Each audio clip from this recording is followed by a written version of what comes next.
think like in the US, and I know they all pay more, the ARPU is much higher. We haven't even talked about the national security side of it. Well, I was about to get onto that, but we keep fucking off on tangents, don't we? I know the ARPU's higher in the States, but it doesn't seem to have been disastrous for Sprint to be taken out of the equation in the States. Well, I tell you now, the ARPU situation in the States, I didn't realise how expensive phone plans were in the States until...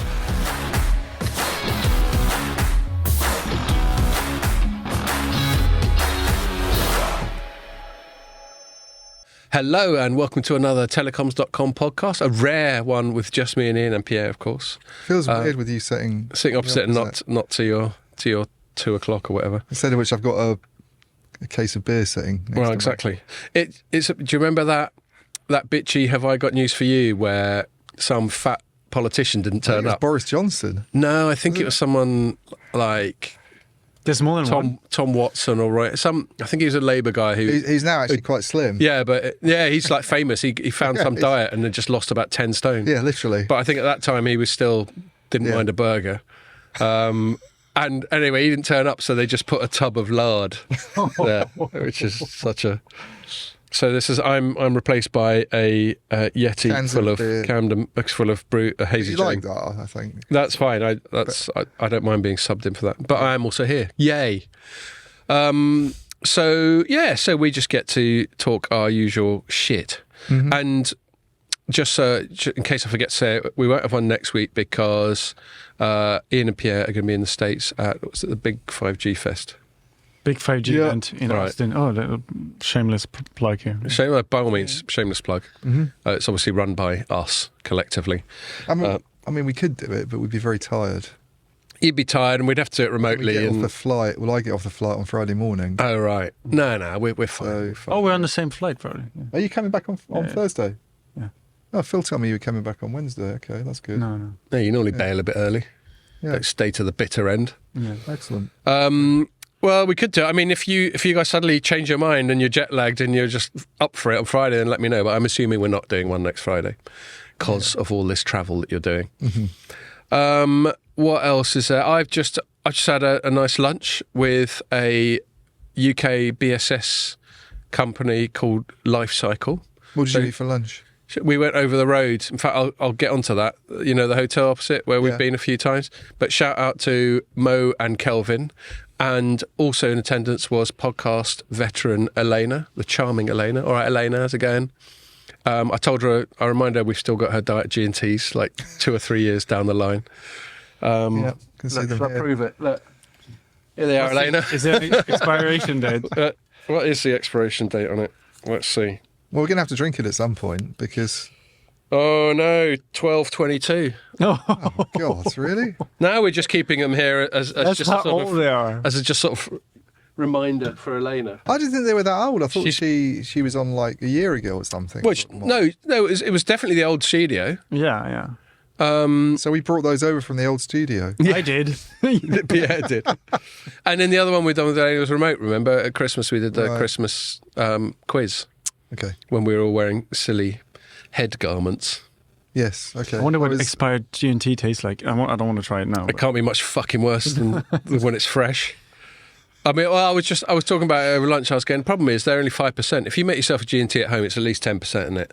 It's probably, most people are looking at 1/4 to 3/4 or maybe even 1/3 to 2/3 if they make a G&T. Oh. Yeah. Wow. Don't you do that?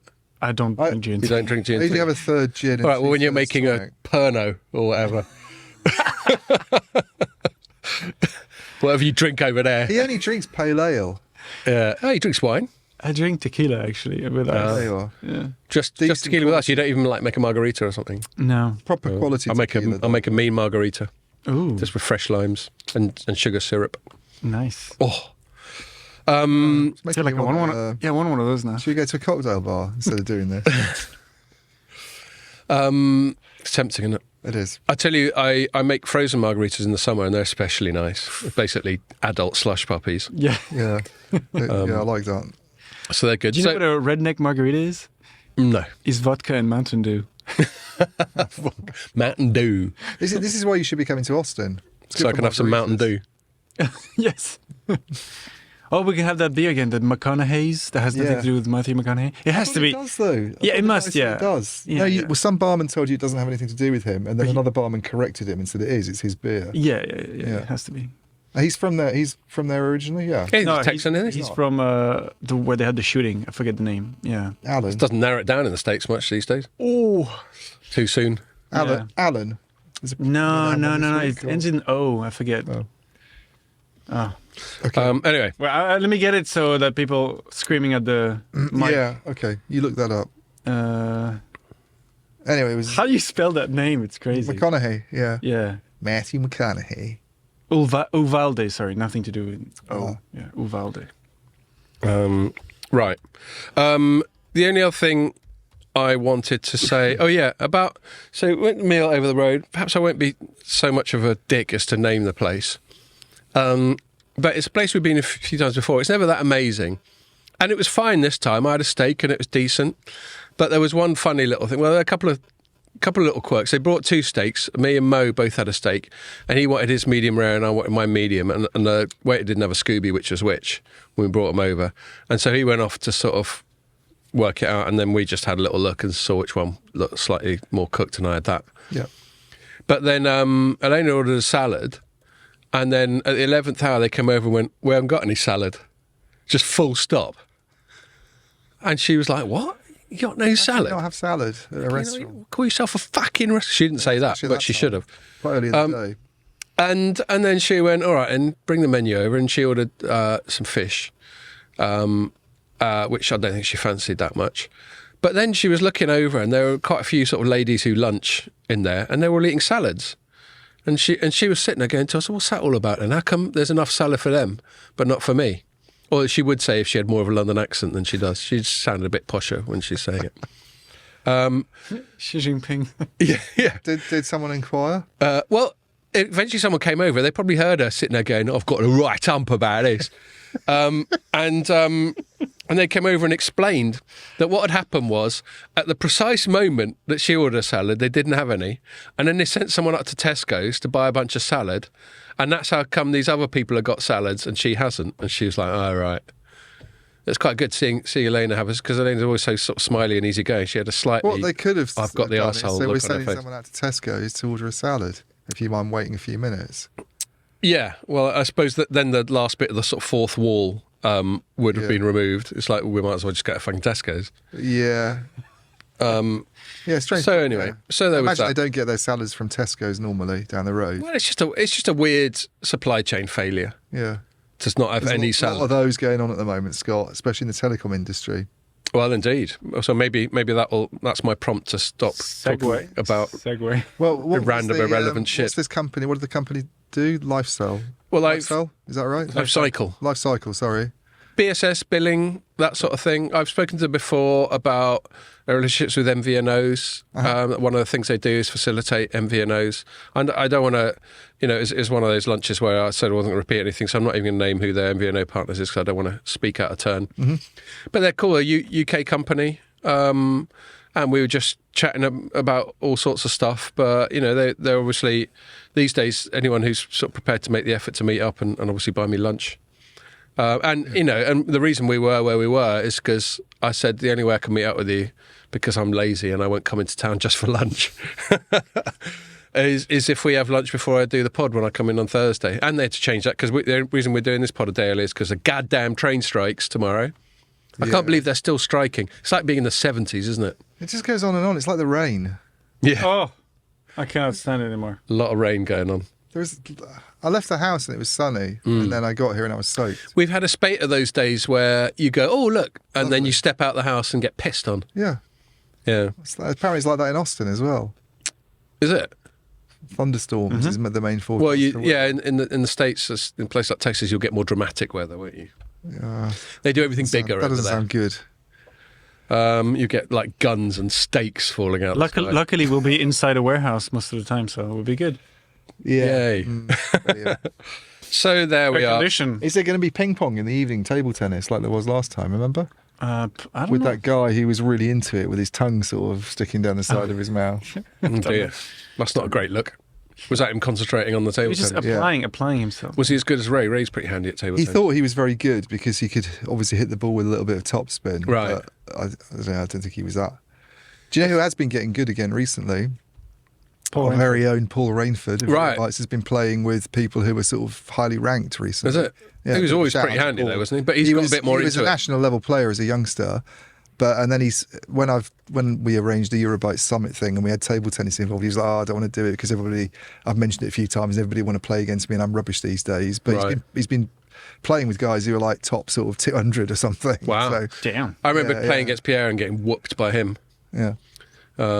So what Paul would have done to me, it just would have been. Well, he'd be ridiculous. better now than he would have been a couple yeah. of years ago, I think. So, because he says he's found his mojo again a bit, been training and It's table tennis. We've been in training. yeah, been practicing. Just training. picturing a sort of Sounds like Rocky he's preparing montage. Well, he runs up to the table tennis and like, "Ah!" He's like chopping. I'll have to tell him to listen to this one because I don't think he watches the podcast. He's on like regular chopping a basis. tree and making a racket Yeah, from the exactly. tree. Yeah. Exactly, because he's doing it old school. He doesn't need no gym.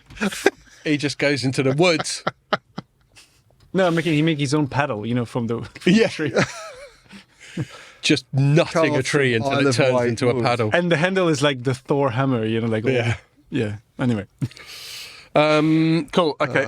Right. Oh, we're bowling this year apparently. I just asked. In Austin. Yeah. I'm going to remember this. Okay. Every time you hassle me for going off too many tangents, I'm going to remember you interrupting me while I'm trying to get things on track.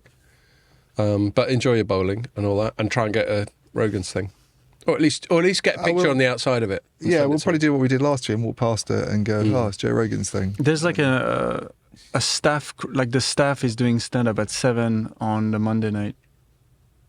Right. $10 a ticket. I don't know. Okay, so that'll be like more up and coming open mic Yeah, type yeah. people. Well, I mean, if you take it at face value, which I do on his podcast, the reason he's created this thing is because he's just is a massive fan of comedy and just wants to create as many opportunities as possible. I suppose there are a lot of people who maybe just need a bit of a leg up into comedy. I mean, I've never And wrestling, wrestling. Joe Rogan, no? Has he Martial got No, arts. MMA. Mixed martial arts. MMA? Have Yeah. you seen? There's a comedy film called Here Comes the Boom that he's in. I've heard of it. Yeah. It's got Kevin James. Because he's mates with Kevin James. Yeah, so Kevin James is a school teacher who has to, the school falls on hard times. They're about to close down the music department, which is run by the Fonz. What's his name? Henry Winkler. Henry Winkler. So to make some money, he decides to go, as you do, go into MMA Right.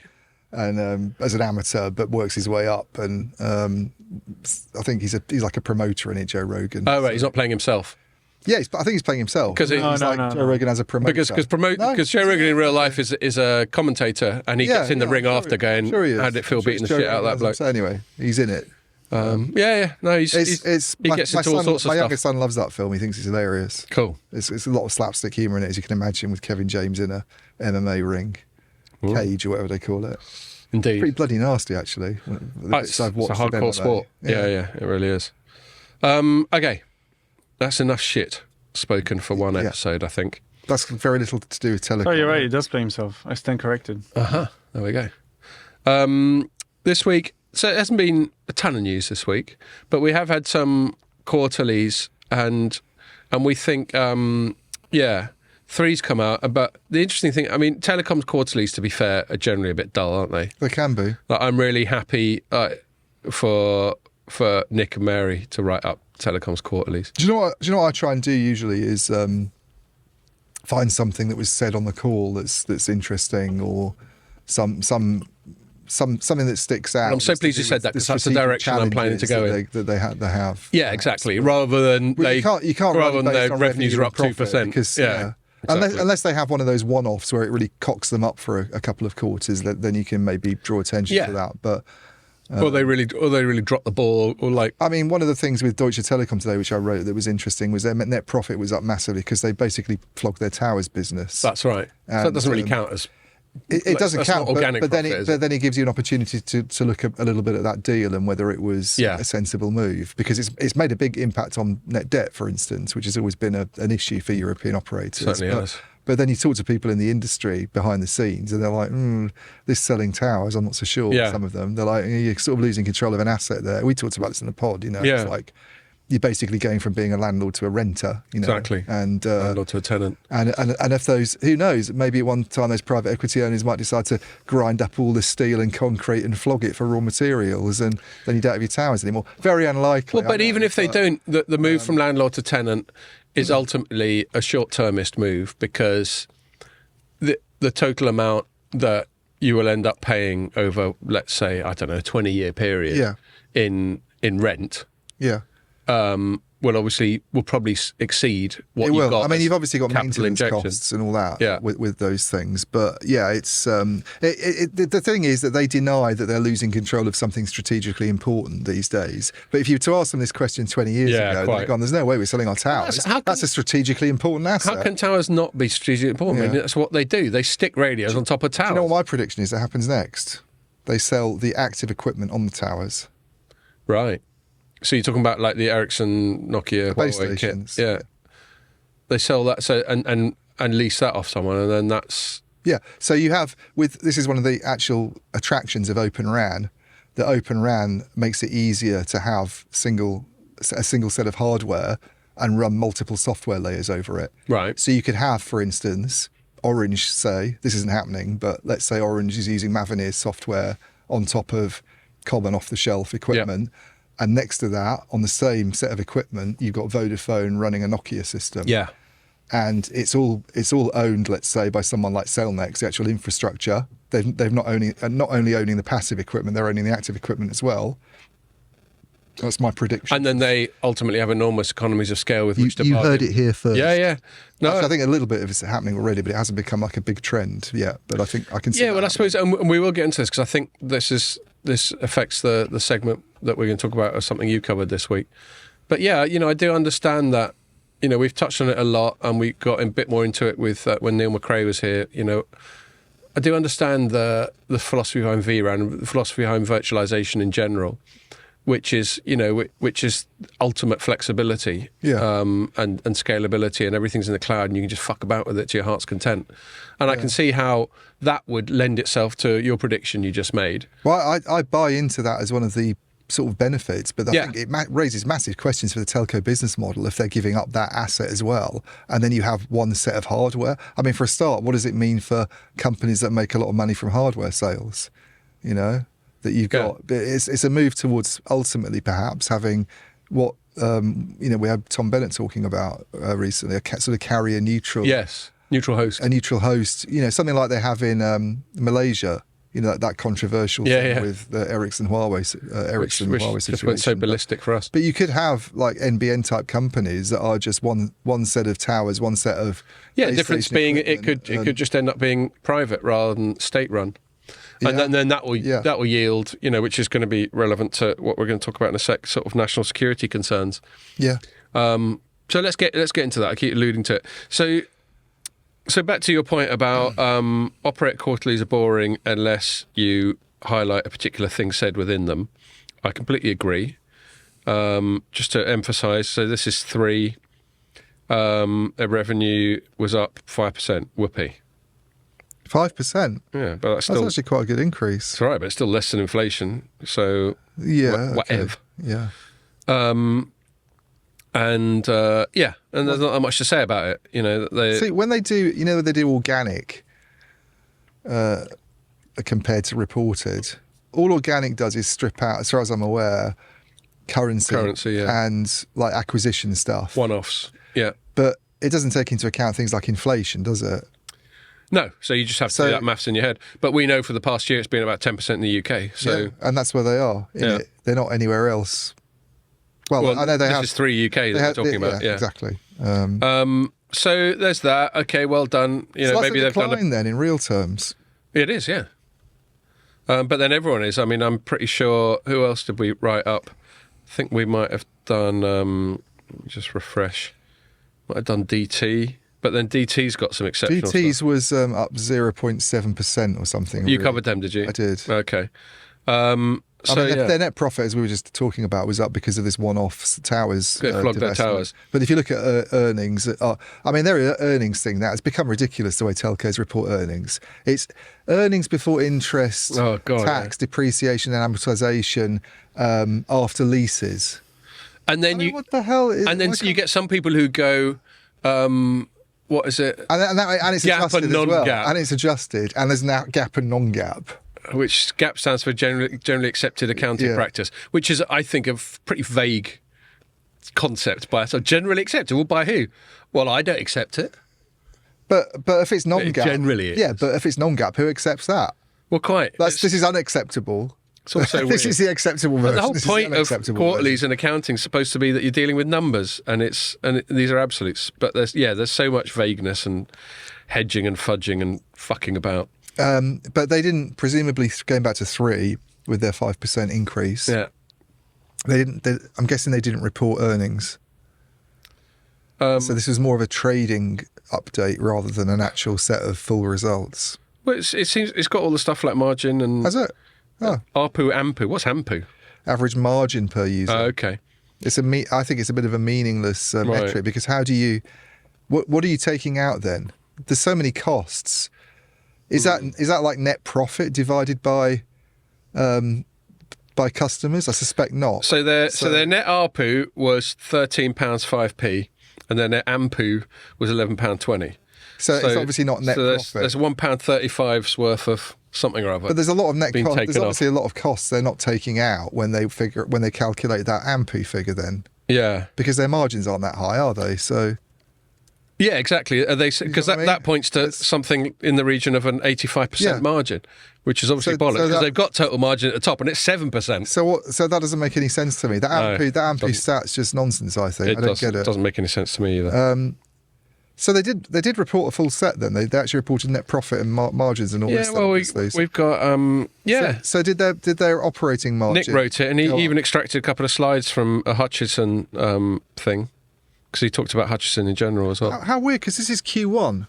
I thought Hutchison only did this sort of every half year, a bit like Vodafone does, but Right. I stand corrected. Yeah, well, I didn't know. I don't know enough to agree or disagree with you.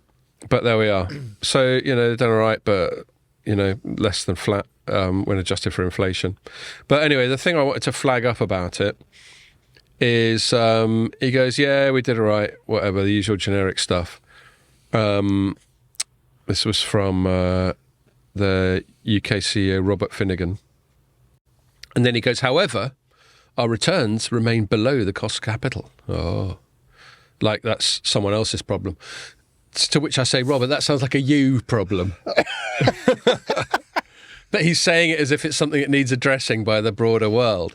And he goes, however, our returns are below the cost of capital. I hope you're happy. Yeah, we can't make any money. Yeah. So it's up to you to do something about it. Connectivity is crucial to how we live. See, so then he starts expanding it and going, look, we just want everyone to have a fucking phone, all right? We're not in for profit. We just want people to be connected. So connectivity is crucial to how we live and work.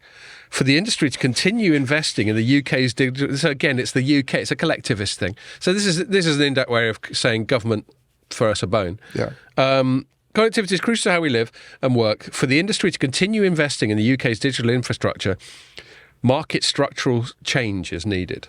And by market structural change, he means let us merge with Vodafone. Right. I think. Yeah. I mean, what else does he mean? Well, this is what they've been pushing for, isn't it? For a while now, it seems. So, but this is an interesting deal, this Vodafone one, because it's still not actually been announced, has it? They did put out a statement, I remember, ages ago. Yeah, they've announced they're having a good old natter. But then the only inclination as to what it could be worth or how it would be structured, I think, came from an FT scoop, didn't it? Where they were saying sources close to the matter have said or something that it would be worth 15 billion, whatever that is. And it seems to be generally assumed that the resulting company would be 51% owned by Vodafone and 49% owned by Oh, right, okay. Virgin. But that seems generous for Three, which is a fair bit smaller than Vodafone, isn't it? In terms of subscribers, in terms of revenue. It was like hardly... So here was when I was talking to one of my US colleagues about this deal and trying to appear knowledgeable, on a sort of mini pod that we do. Right. You mean you've been podcast unfaithful to me? I've been cuckolded playing around on the podcast. You've been playing around. And dirty tart that you are. And Kelsey said, why would Vodafone want to buy? So I said Three's got quite a small market share in the UK compared with the other three operators. I don't know what it is, but it used to historically only be about 10%, and I'm not sure that much bigger than that now. I would have guessed in the teens, but right. And so she said, well, why would they be interested in merging then? Why would they be interested in a big merger deal if it's only got 10% in the market? And I thought, good question, Kelsey. Sorry, I don't understand. I mean, what do you mean? Why would they be interested? Why would they? What's in it for? If you want to buy a company that does exactly the same thing as you, and you're buying a company that's only got 2% in the market, and it's structured. It's just general consolidation, isn't it? Economies of scale, economies of getting rid of redundancy. It's just classic. Yeah, big, but big are there M&A. that many economies of scale to be gained from buying a subscale company? Well, so here's. Let me see. I've just Googled market share mobile operators. To your point about this being presented as it's good for the market, it's good for the consumer, it's good for everybody else, please help us. The way they've pitched this deal, both companies, has been very much about we need to improve the industry and improve return on capital employed in the industry. It's like we're doing a favour for everybody else and for the whole sector. I'm sure that the companies that apparently are above this threshold, where their cost of capital is below the, well, you don't hear EE moan about it. They're not going to moan about it. They're going to welcome it as well. But I'm just thinking specifically from a Vodafone perspective. Is all Vodafone gets out of this that they consolidate the market and therefore overall returns improve for everybody? I just did a Google search. I mean, I probably should know this stuff off the top of my head if I was better at my job, but I don't think I think everyone who listens to this is under no illusions about how professional I am. So I just Googled it, and Statista has got some stuff that came up from 2018, so it's a bit old, but fuck it, we'll go with it. It says EE 28%, O2 26%, Vodafone 21%, 3 12%. Right. So all they're really saying is that now we can turn Vodafone and Three into a company that's got a third of subscribers. Your point. So I don't know if that's what Kelsey was asking. If she was more interrogating the why is it good for the country, why is it good for the market? No, she was interrogating why is it good for Vodafone. Well, because it's better to have 33% of the market than 21%. I think it's simple as that, isn't it? Yeah, but I suppose. I mean, we don't know about the fee and what Vodafone's paying, or if it's paying any. I mean, it's a merger. So and if it really is a 51-49 thing, then Hutchison must be chucking some wedge in because they've got half. They've got 12% versus. Yeah. Well, as you said, that sounds bizarre given the mismatch in terms of how. I think Kelsey's point was more about if Vodafone is going to be spending money on this. Yeah. Right. I don't think they are spending. Yeah. In fact. Then, that's a good point. I mean, there's some logic which perhaps we don't understand. Perhaps we'd need to be equity analysts or VCs or private equity people or whatever.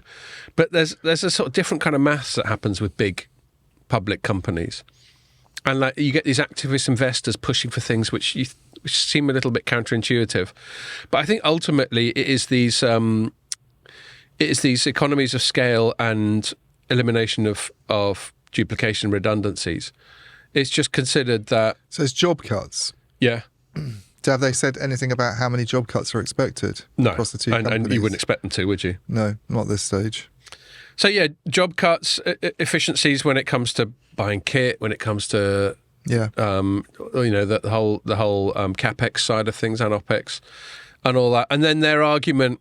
The reason you got people like this Finnegan from Three going on about inferring that the country would be better off if they let it happen is the pitch is always, well, because of all these efficiencies, we'll have more spare cash to spend on rolling it out.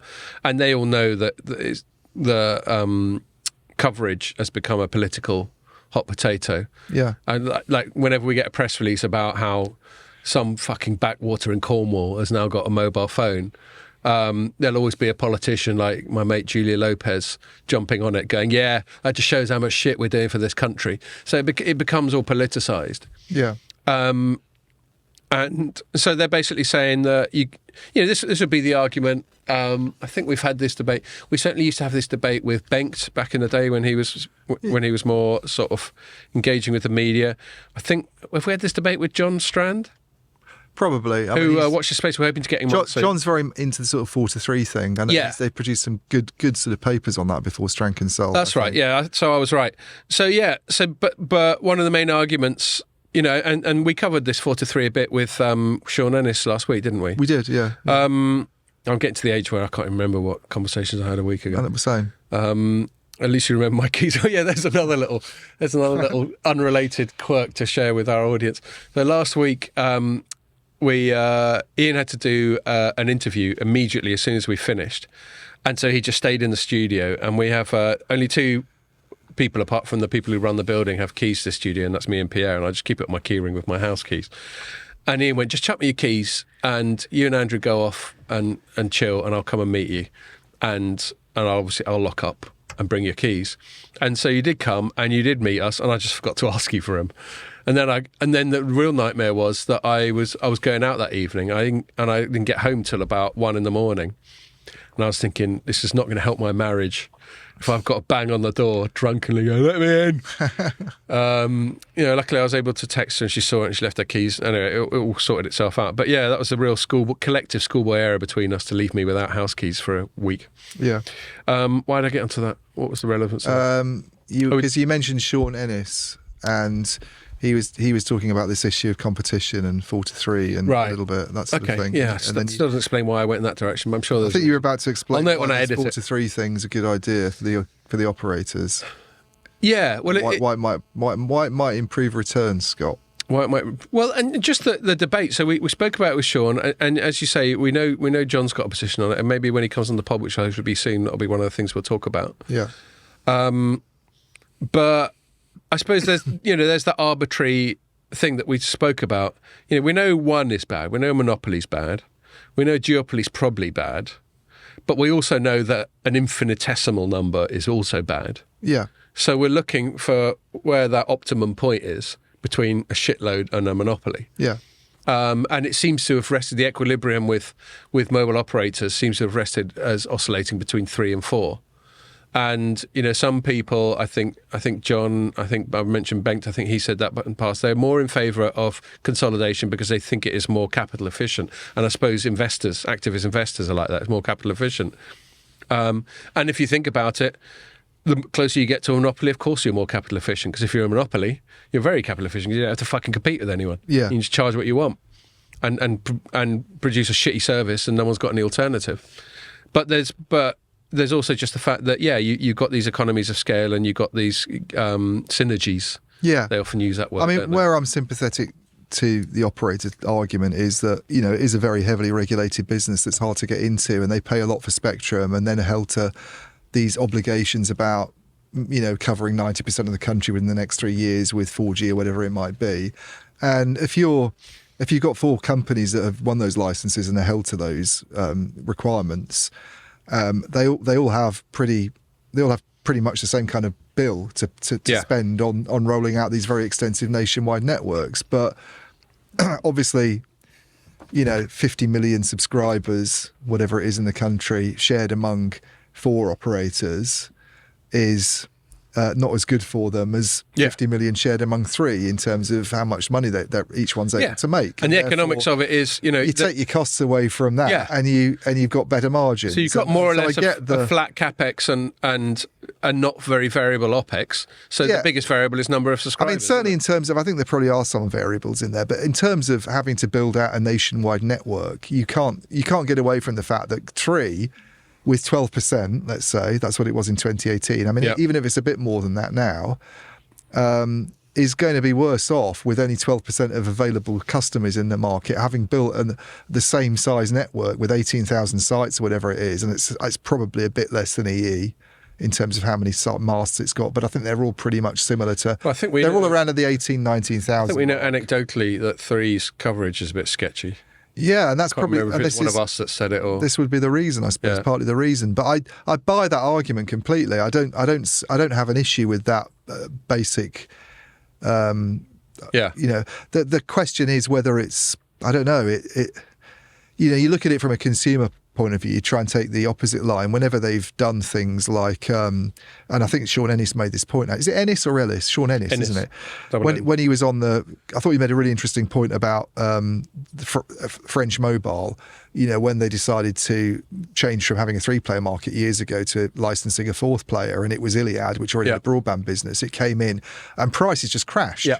And then all of a sudden there's this boom in take-up which led to of certain services. Shrugging and pouting from the incumbents. But it did. But on the other hand, it was good in many respects for the telecom sector because people started using services they weren't using before. Iliad was very innovative. It forced other companies to do things in terms of pricing and make sure their networks were better quality. And, he was saying if you get rid of one of them, isn't it reasonable to expect things to go back the other way? Yeah. And become more expensive and less innovative. Well, and that's the basic argument. And this is a challenge, I guess, for regulators when they're looking at this. And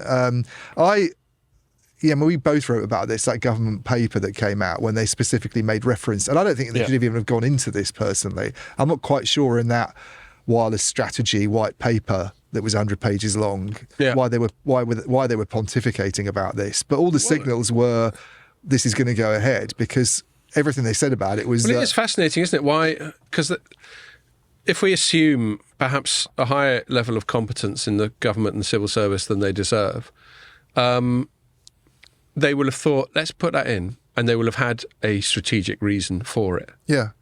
Why would they want to clue the market up that this M&A is probably going to be allowed? Yeah. I don't know. I don't claim to know, but there probably will have been a strategic reason. Either that or someone just wrote it and thought, fuck it, I'll put that in, which I wouldn't think is inconceivable. But go on, yeah. I was just going to say that one of the things that makes me wonder if, because the CMA is supposed to be completely independent from things like that, right? It's not supposed to be swayed by this stuff. And that's Competition Markets Authority, which is the one that makes the decision on it, basically. Antitrust people, yeah. And, so I'm thinking, have they had a sort of nudge from the government to do things, behind the scenes? And I don't know. But I know it's a completely different type of deal. But this Activision Blizzard Microsoft, which they blocked on grounds that I know a lot of people were coming out, and I'm not very sympathetic to Microsoft stomping its feet and going, "Oh, you haven't let it go through. The UK's bad for business. We're going to go." But Activision was the more petulant of the two, right? That was even worse. Was it? Quite frankly, I quite like regulators standing up to. Especially when they have a hissy fit after. Yeah, but then if you look at the rationale for it, and I've tried to read around it a bit, and I'm not completely convinced they got it 100% right. They were obsessed with the cloud gaming market. They were, which is very, very young and not developed. And but if they're that worried about something like that, which doesn't really even exist at the moment, for them to go and allow something like this to happen would be a little odd. Well, my feeling, especially as they shot it down a few years ago. While we have that tangent about the Microsoft Activision thing, which I'm sure listeners, if they listen to this, they must be interested in the tech sector in general. I would have thought, or they're related to us, although certainly my family don't. But Microsoft's obviously Microsoft, and Activision is one of the biggest games publishers. Itself, the product of multiple M&A because it's called Activision Blizzard King, and King's like one of the biggest mobile games people, and Blizzard is people behind Warcraft, and Activision's done I think they own Take-Two, Grand Theft Auto, Call of Duty, that's one of their biggest, isn't it? Yeah, maybe it's not GTA, maybe I got GTA wrong. But yeah, lots of massive games anyway. But my feeling was when I wrote it up is it was a product of some of the, for what of a term, buyer's remorse that regulators have had over things like letting Facebook buy WhatsApp and Instagram. Totally. And I think everyone's now just after the event going, right, we're not going to keep doing that. Now we're going to make mega M&A involving big tech harder. Yeah. And so the cloud gaming thing, the only sympathy I have for the cloud gaming thing is, that old axiom, that Wayne Gretzky thing, like, well, how come you're so good when you're not the strongest or the fastest or whatever? And he goes, I skate to where the puck's going to be rather than where the puck is. Yeah. And that's used as a general business thing of like thinking ahead and all that. And And maybe they're trying to skate to where the puck's going to be with cloud gaming, and they've done some market sizing, and they reckon it's not a big deal now. But the mistake we've made in the past is regulating on current market rather than market 10 years down Which the I line. don't think is a daft rationale, frankly, because everybody looks at the one you mentioned, the Instagram, Facebook, and also Instagram, WhatsApp. Those are very much regarded now in the US as deals that shouldn't have been allowed to happen. But at the time, no one really batted an eyelid. No one cared, because WhatsApp, there's this tiny little company with 3 people working for it or something. And I mean, it was pretty big, but it didn't have much money. Money. Yeah. Well, it still probably it was doesn't. widely used, I think. I mean, are you aware when you use WhatsApp of being monetised in any way? I'm not. No. Maybe they're harvesting our data and selling it to. But maybe people. if they'd not been taken over, they would have had to think about a way of monetising it. Yeah. And with them under the wing, Facebook doesn't really care. It's just got rid of it, basically. And it seemed complementary rather than overlapping in so much as... I mean, Facebook did have an IM thing. Well, they've got like Facebook Messenger, which I still use a bit. Do you? I was about to say no one except losers use that. Well, all right, so we've already mentioned him. Paul, who wins at table tennis but loses when it comes to social media because he still uses Facebook Messenger. Right. Actually, we do it online because... I think at one time he was saying nasty things about a former boss, and not Ray LaMatha, by the way, someone else. Yeah, I think I can imagine. We thought, it's probably better to do it on not on a sort of company platform. Well, I mean, and in its time, it is handy because having a dual interface, like being able to communicate just easily through your PC as your phone, is quite handy. Yeah, like I do that on Signal now. There's a little app you can get. But yeah, that whole cloud thing of you can use any screen and have the same experience makes us. But anyway, whatever. Now, not many people apart from Paul use Facebook Messenger, and Facebook increasingly defaults to WhatsApp. But the point is, I think that's why they might have blocked that one. But to what extent? Can't remember why we got onto. We were talking about a CMA. Yeah, it's going to be interesting, actually, to finish off that tangent. I read something, some little trial balloon probably story, that Europe's thinking of approving the Microsoft Activision Yes, I heard that. And so that's going to make things interesting, isn't it?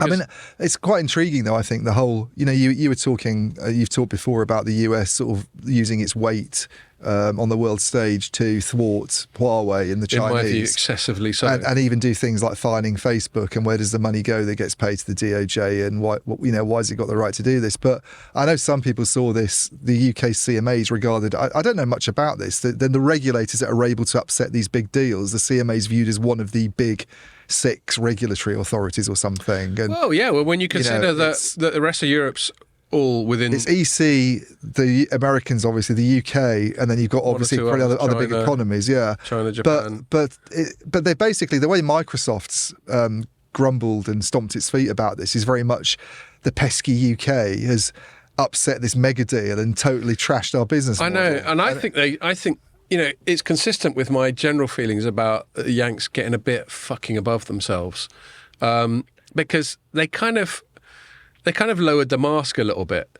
Their tone was like, who the fuck do you think you are, you goddamn limeys? Yeah. Getting in the way of progress. And it's like, all right, you're a global company. You've got to put up with goddamn limeys. You want our money. You don't mind pounds, do you, in your pocket? Yeah. So there's that. So moving it back to like the telecoms M&A. Well, so my reason for bringing that up is it just makes me wonder if they're trying to get quite tough on this sort of stuff. Maybe I shouldn't even be conflating the two, because as you were saying, one's driven, I think, by concern that we could end up with a Facebook, Instagram type thing, and one's very much about a separate matter. But I don't know. It makes me.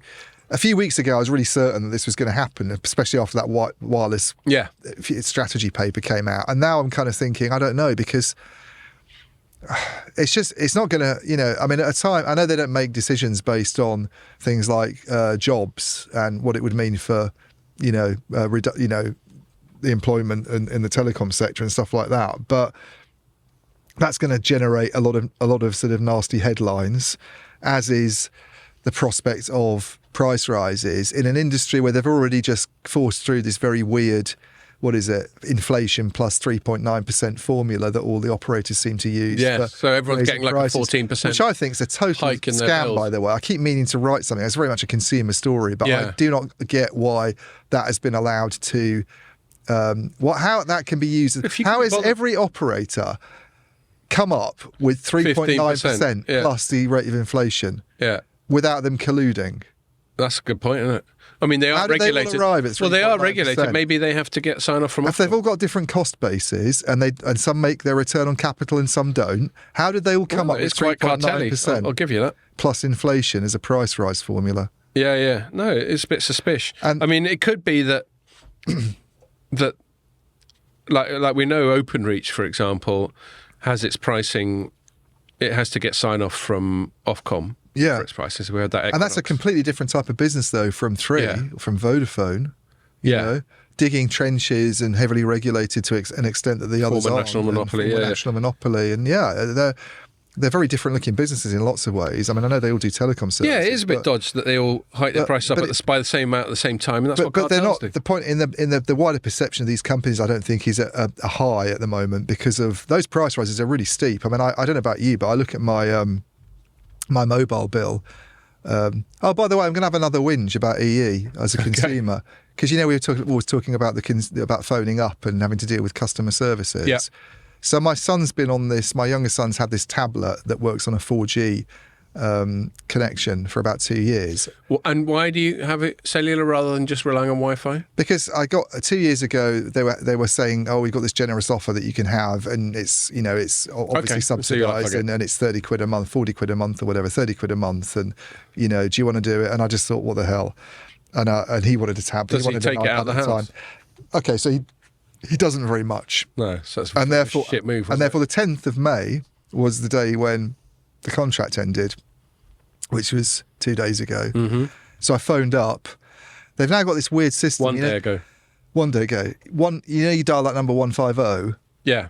So what happens now is you phone that up and they send you a text message and say, click the text message, and then it takes you into the app.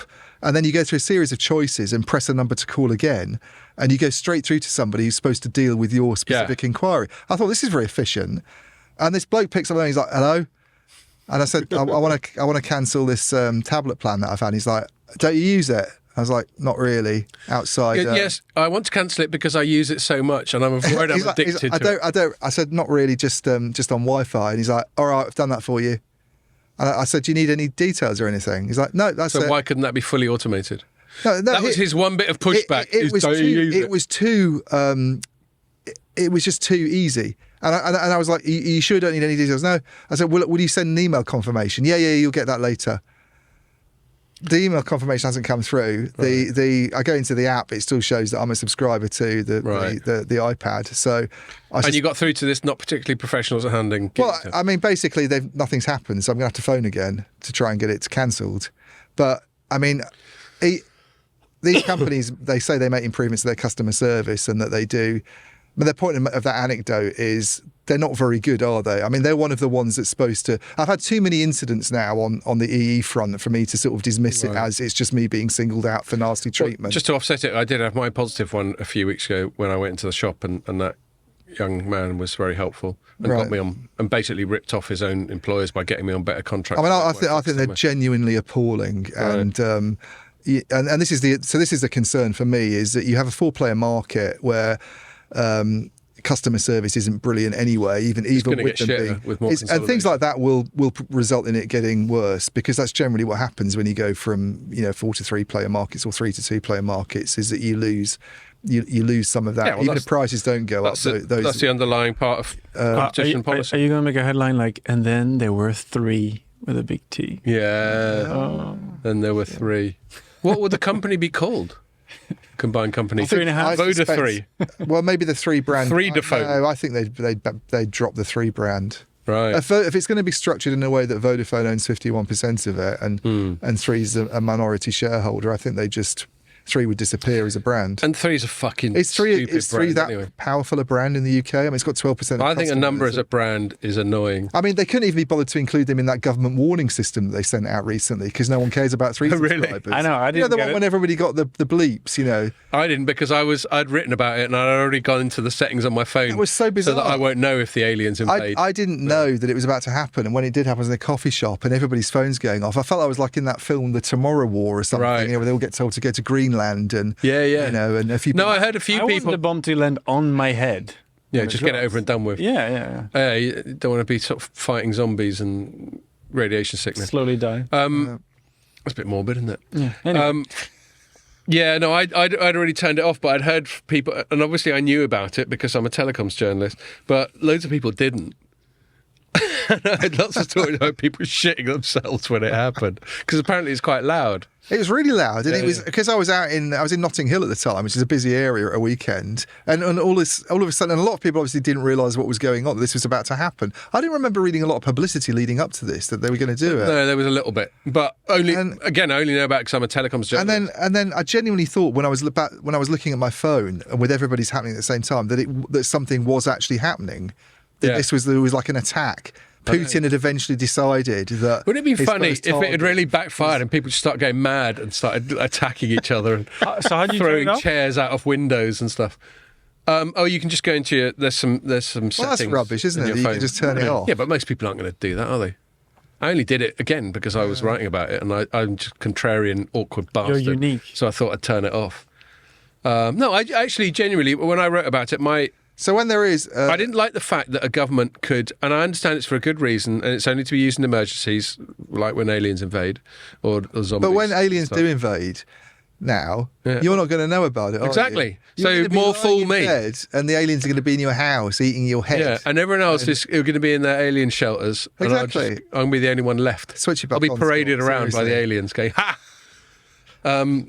But no, I just didn't like the thought that a government could just unilaterally just have any influence on my phone. Yeah. It just Well, in the slightly US, they bothered use me. that when the kid disappears, and what they call it, Right, when they're trying to find and triangulate yeah. and all that.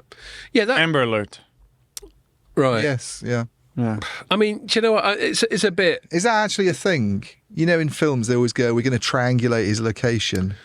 I think you can. yeah. Can you? No, Actually the Amber Alert is just like it sends everyone a text like if you see. No, but Oh, I see. I'm talking about the word triangulate. I mentioned triangulate. Is so- triangulate an actual thing? We so? mentioned a lot of stuff. Didn't Ed Snowden say it? Yeah, Exactly they that. can see from your maybe IMEI of your phone or whatever. They can see which cell towers Yeah. you've been near. Do you know who we need to ask about this? Someone like Neil. Yeah, Is there such a thing as triangulating someone's location? But Ed Snowden said New it. guys, oh bollocks! That was terrible. I know my Scotch accent, my Neil impression gets worse by the day. They'll probably listen all to a load this. of shite. So, Neil, if you're listening to this, is it possible to triangulate someone's location like they do in the movies? Yeah, he'll do a tweet. And how- He'll do one of his moody Friday evening tweets. Well, there's obviously location-based stuff, but is that a word that's used to do it? And because it implies they're looking at the positions of cell towers. Maybe that's or more for something, so- satellites. Yeah. I don't know. Anyway, Well, I think because there's another thing. I use an app called Life 360 or 365, one of those 36 numbers, and I call it Spy app because I can see where my kids are by looking on it, and it just uses Wi-Fi. So there are ways in which you can track someone's location by their proximity to either cell phone towers, Well, macro cells, yeah. or Wi-Fi hotspots. there's a Find My iPhone thing, which I use to track my wife. That's how the AirTags work. The so I can AirTags are Bluetooth. track your wife. I can see her movements Make sure around she's bathing London in herself. the evening. Right. Well, it's. I mean, she calls it the Stalker app. Yeah. I call it Spy app. But the main reason I'm doing it is because she's out working late at night, so I just Of want to make course. sure she's on her way back. But, No, but same you with my can see, kids. you can sort of see. It's quite weird because you can see her sort of driving down the road. The thing's moving on the street map, and it's like, oh, she's on her way home now. So, I know, it's cool, isn't it? yeah, I mean, that's what I know to tidy. it up the is a bit house and intrusive and creepy, but yeah. put away the dirty movies. And, I was going to say, shut down whatever you're surfing. I wasn't even going to be that explicit. But not that you ever do that, of course. We're only joking fans, so we don't even know what that is. But yeah, I mean, it's a bit intrusive, but it is quite handy. Like, perhaps Pierre, you could relate to it even more. I mean, your girl's presumably too young to have phones at all, but they'll get to an age before long where they have a phone, and you'll be definitely reassured by the fact that you know where they are. God forbid, if the worst thing happened, at least you know where to drive to. Well, there are times like when I just cycle here and I don't tell my wife like I made it. It's rainy or something. She's scared that I'm going to get right. And then because there's no signal here, I forget. And she's like, oh, thank God for Find My iPhone that I know you made right. it. I see. She'd be even more worried if you were still surfing. Yeah. Down the street. Or if I was stopped somewhere in the middle of the road. Yeah. On your illegal powered surfboard that you used to have. So anyway. But God, we've been going on for about an hour and we keep going off on tangents. This is what happens when we don't have a guest. We're definitely less disciplined when we don't have a guest. Let me bring it back to one or two other things I want to talk about this before we move it on. So, but should it happen or not? Should it happen or not? Personally, I'd be fine with it. I'm not worried about its effect. I think like in the US, and I know they will pay more, the ARPU is much higher. We haven't even talked about the national security side of it. Well, I was about to get onto that, but we keep fucking off on tangents, don't we? I know the ARPU's higher in the States, but it doesn't seem to have been disastrous for Sprint to be taken out of the equation in the States. Well, I tell you now, the ARPU situation in the States, I didn't realise how expensive phone plans were in the States until my son's tennis coach said he really needs a US phone because when we travel. So basically my son's in the US, in Denver, and he's not taken out a US phone plan. He's just relied on his UK phone. Oh, shit. Have you had some bullshit? No, he switched off roaming and cellular. He just runs it off campus Wi-Fi. Yeah. And just makes WhatsApp. And the only person he calls really in the UK is and he's got a mate called Felix in Wimbledon. He just does it on WhatsApp. It's brilliant. But when they travel and you're at airports and stuff, no one can reach him if he wanders off to get a coffee and the plane's about to leave or something. So I said, why don't you go to the AT&T shop to inquire about a basic prepay phone that you put £5 on it, $5 on it, just for when you're out and about, and just have it as. Well, what about just a SIM? Or even that SIM only type thing. The cheapest offer that he was told was $30 a month. Yeah. $30 a month, and I said that sounds quite expensive just for a prepay. So I asked There's Mike. no gift gaff in the States. I asked Phil and Mike and Kelsey. They pay $100, and they were like, "That's really cheap." Yeah, they're all on they're all paying ridiculous amounts. I've been aware of that for a while. So maybe the US isn't the best market. And same for broadband. They pay crazy money on broadband and TV. I mean, we are incredibly lucky on prices in Europe. It's low. I think this is one of the biggest things that goes on, and maybe this explains some of the petulance from like Microsoft and Activision. It's just different over here. It's more population dense. We've obviously got lots of little countries all clustered together. There's that famous, I think, Donald Rumsfeld thing, who's like, who do you call when you want to speak to Europe? It's such a fucking yank statement to make, isn't it? It's like, well, Ursula. There's different people because we're different countries, mate. Ursula, don't you? Yeah, that's right. Yeah, you call Ursula with a big hairdo. Both surnames Andrus and not von der Leyen or whatever. Yeah. Little Mermaid, yeah. But they've always paid a lot more in the States, and obviously it's very uncompetitive. I mean, I'm sure we've spoken about this in the past, especially on the fixed line. There's loads of places, while there are a few players in the States, because it's such a bigger country, like big in the whole of Europe. You could be in fucking Alabama or whatever, and you will only have one option. So there's little micro monopolies all over the States. Do you remember that map I sent you of, I think it was T-Mobile, and Nebraska was like, no coverage. Right. There's one of those coverage maps that's all pink because T-Mobile was obsessed with pink. And then there was just this Nebraska-shaped hole. Yeah. So anyway, I don't know. I'm inclined to just let it go through, as much just so I've got something to write about, if I'm honest. Anyway, so we were mentioning other reasons why it might not go through. So there we've had Finnegan going, "Oh, fucking go on, throw us a bone, government." You know it makes sense. And then we had the CFO of CK Hutchison, which owns Three. And so if it doesn't go through, someone could do like a headline like Finnegan's Wake. There we are. Yeah, it's more a subhead really, I think, than a headline. But sorry, someone's going to steal that now. What was I going to say? So this is one of the reasons. Sorry, we have guests. I keep getting thrown off. John Sixt, S-I-X-T. He of car rental fame. Frank John Sixt, actually, sorry. He doesn't sound very Hong Kongese or Asian. No, well, he's CFO of Three Parent CK Hutchison. Maybe he isn't. And according to Reuters, he told investors, quote, "It's probable as has been speculated, that we will reach an understanding with our friends at Vodafone, although I would say that they are extremely difficult to draw a conclusion with on one hand, but on the other hand, they are, in the end, very good partners. Talk about hedging your bets. And so the first part makes me a bit more sceptical, the second part makes me a bit more optimistic. Okay, all right, fair enough. That's his roundabout way of going, well, That's about sitting on the six fence of one, as half much a dozen as the you other, can, yeah. isn't it?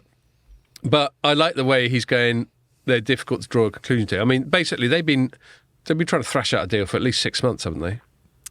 Yeah, I think it's, that sounds And then, about right. and then the other complication, this is reported on by the Telegraph, and they're paywalled, so I'm just relying on their tweet. I haven't read the body of their article, but their tweet goes, Vodafone's talk to merge its UK business with that of Chinese-owned rival Three, and is deliberately framed it in that way, face a, quote, extremely difficult, close quote, conclusion amid calls for any deal to be investigated on national security grounds.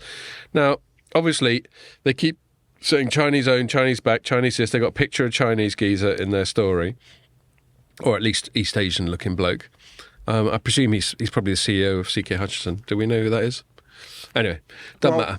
What's his name? The guy who started it off, Lee. What's his name? No, Yeah, it doesn't carry matter. on. We'll Leeds probably are fuck it. Kwoi. Look it up. Victor Leeds are Kwoi. And he looks very nice. He's smiling. He's got a bunch of microphones thrust in his face, but he's smiling nonetheless. He's got a sort of Dalai Lama vibe going on. Well, there's nothing to worry about then, is there? Should just go ahead. He's just obviously lovely. But what interests me about it is they go national security and the inference being this Chinese owned. And, I've said on the pod loads of times before, and I'll say it again, I don't like this anything Chinese is dodgy approach. There are several reasons I don't like it, but there's something just basically xenophobic. I'm not going to say racist, but just xenophobic. Just like, well, they're dodgy over there. Now, I'm sure there are some good reasons. I don't trust the CCP very much. If I ever travel to China, the fact that I do impressions of Xi Jinping as Ray I don't Winston, trust him at all. What if he's a huge fan of Ray Winston? You what? And he loves you for it? Yeah. And then I'm carried aloft with rose petals scattered in my path. I can't see that. It made me a With little Ray bit, Winston himself. yeah, there as well. Okay, he's my fucking mate. There are things about CCP that I think are dodge, and I think it's not unreasonable to have some national security concerns about, all the stuff we've spoken about Huawei loads of times. Although I'll still stress that no one's ever delivered any smoking gun or even oblique evidence that they actually do it. But the thing about this is Three's already owned by Hutchison, and it's been in the UK for 20 years. So why is it not a national security concern for Three to exist as it is, but it is a national security concern for Three to merge with Vodafone? I can answer that question. Go on. So I think one of the reasons is that Vodafone has some government contracts and Three doesn't. And therefore, Stay clear of them. So, well, it doesn't have one thing Three hasn't done with its 12% market share, although I think it's trying to do, is push more heavily into the sort of enterprise public sector market as opposed to just serving consumers, Right. like mainly teenagers, actually, I think, and Yeah. people who don't want to spend any money. Prepaid people. Tight asses like Pierre. I spent £12. I'm so proud of myself. That's all I need. Whereas Teenagers and foreigners. Vodafone Business or Vodafone Enterprise or whatever it's called is like a third of Vodafone Group's revenues, Right. and they're not. I don't think they're as big as BT in Yeah, terms because of they had the public cable and sector. wireless acquisition, that would be part of it. Yeah, so they have quite a big sort of set of public sector contracts, I think, and therefore that's, as I understand it, that's the concern about. Fair enough. Okay. All right, that makes a bit more sense. I'm not saying that we should not trust the Chinese, by the way, but that's better than the Russians, isn't it? It does, yeah. Fuck them as well. And anyone else who speaks a dodgy language. Yeah, although you'd like to think that, we were talking about that government announcement where they were sort of, saying, yeah, we might be all right with that. You'd like to think they'd thought of all that Yeah. already. You would. I mean, maybe what happens is they get. There's going to be remedies, aren't there, if this goes ahead? This is the thing. There's going to be some remedies. Back to what you're talking about with There's always France. remedies, and I think one thing that would happen is a lot of spectrum rebalancing, and this might be one of the answers to Kelsey's questions about why Vodafone might want to spend money on 3, in the same way T-Mobile forks out a huge amount for Sprint. And some people at the time were like, well, Sprint's not doing very well, is it? It's a bit rubbish. Everybody leaves all the time. But they had this huge spectrum estate of 2.5 gigahertz spectrum that's turned out to be incredibly useful for putting in 5G services, and forget about all that millimetre wave nonsense that isn't actually very good. I think we've said in a recent pod that a lot of people argue that the primary holding, the primary sort of equity that these people have is their spectrum license. And they're really rich in spectrum. 3 in terms of, as I understand it, I think they have a lot of mid-band spectrum, like more than maybe any of the other operators. So maybe not so much on the lower bands, where I think Vodafone's already does reasonably well from its legacy position, but they have a lot of mid-band spectrum. So I think the government might go, or Ofcom or CMA might say, if this deal goes ahead, some of that has to be parcelled out to and they'll probably, companies. As we chatted about last week, they'll probably re-auction it and cash in again on the fucking re-auction it, and then maybe other bits have to go. Maybe other bits have to go as well. I mean, there's got to be some unwinding of weird things that have happened, like this. What's it called? Cornerstone, and what's the other one? The two units the basically joint, that control the actual infrastructure, that own the infrastructure. The shared mobile. MBNL and Cornerstone are the two of them. So as I understand it, Telefonica shares with Vodafone, and BT shares with 3 in MBNL, and Vodafone's with Telefonica in Cornerstone. So that's an issue. That's an issue because if you have a merger, because they're on different teams. It's like basically, Arsenal playing Tottenham and some of the players sort of score goals for both sides or something. It's, it's just.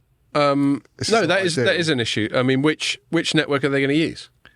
Well, it's passive, isn't it? It's a passive infrastructure, but it's just very complicated and messy. And and then you've got some of the supplier stuff that's going on is weird as well. Actually, I guess with all these sites that have been rolled out, and obviously they're probably using some of the same sites, but you've got Vodafone's vendors are quite different from. They're both heavily reliant on Ericsson.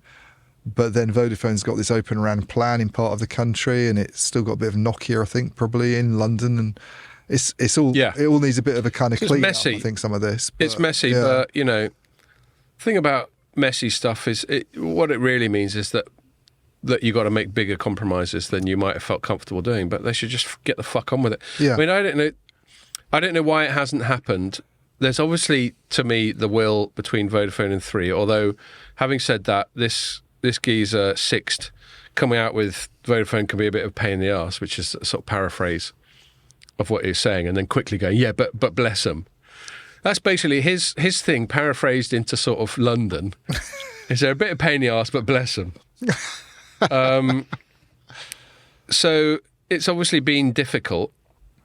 For all we know, our overall boss as being Stephen Carter, who's on the board of Vodafone, has been involved quite a lot. Yeah. So I speculated as soon as he got that gig that among his many talents is M&A. He doesn't mind a bit of M&A, and he knows how to make it happen. And he's very much part of the establishment. He's a fucking lord. Yeah. So a former head of Ofcom. Yeah, I think the first head of Ofcom. You couldn't get someone more dialed into the UK telecoms sort of world, although obviously. Informer's not primarily a telecoms-focused company, but it's still got a lot of interest in that area, including us. Yeah. I always thought that one of the reasons he was there is to facilitate the whole thing, and he'll presumably know the best ways to make these things happen. But the fact it's been dragging on so long, I don't know whether it's regulatory or whether it's them coming to an agreement or whatever, but we keep getting these little trial balloons, these little leaks to the media that it's imminent. Yeah. I bet you, if there was a betting market, you'd get fairly short odds on it happening in May. I don't know. I mean, a couple of the analysts I've spoken to about it seem to think it'd take longer than that to go through the whole CMA process. But then, with all the noise that's being made about it all of a sudden, and FT stories and this Robert Finnegan, having a little whinge, maybe it is closer than that. I don't know. I tell you what, I hope so, because, like you say, it gives us something to write about. Quite. Well, on that note, it's better than writing about Open RAN. Yeah. On that note, times 2.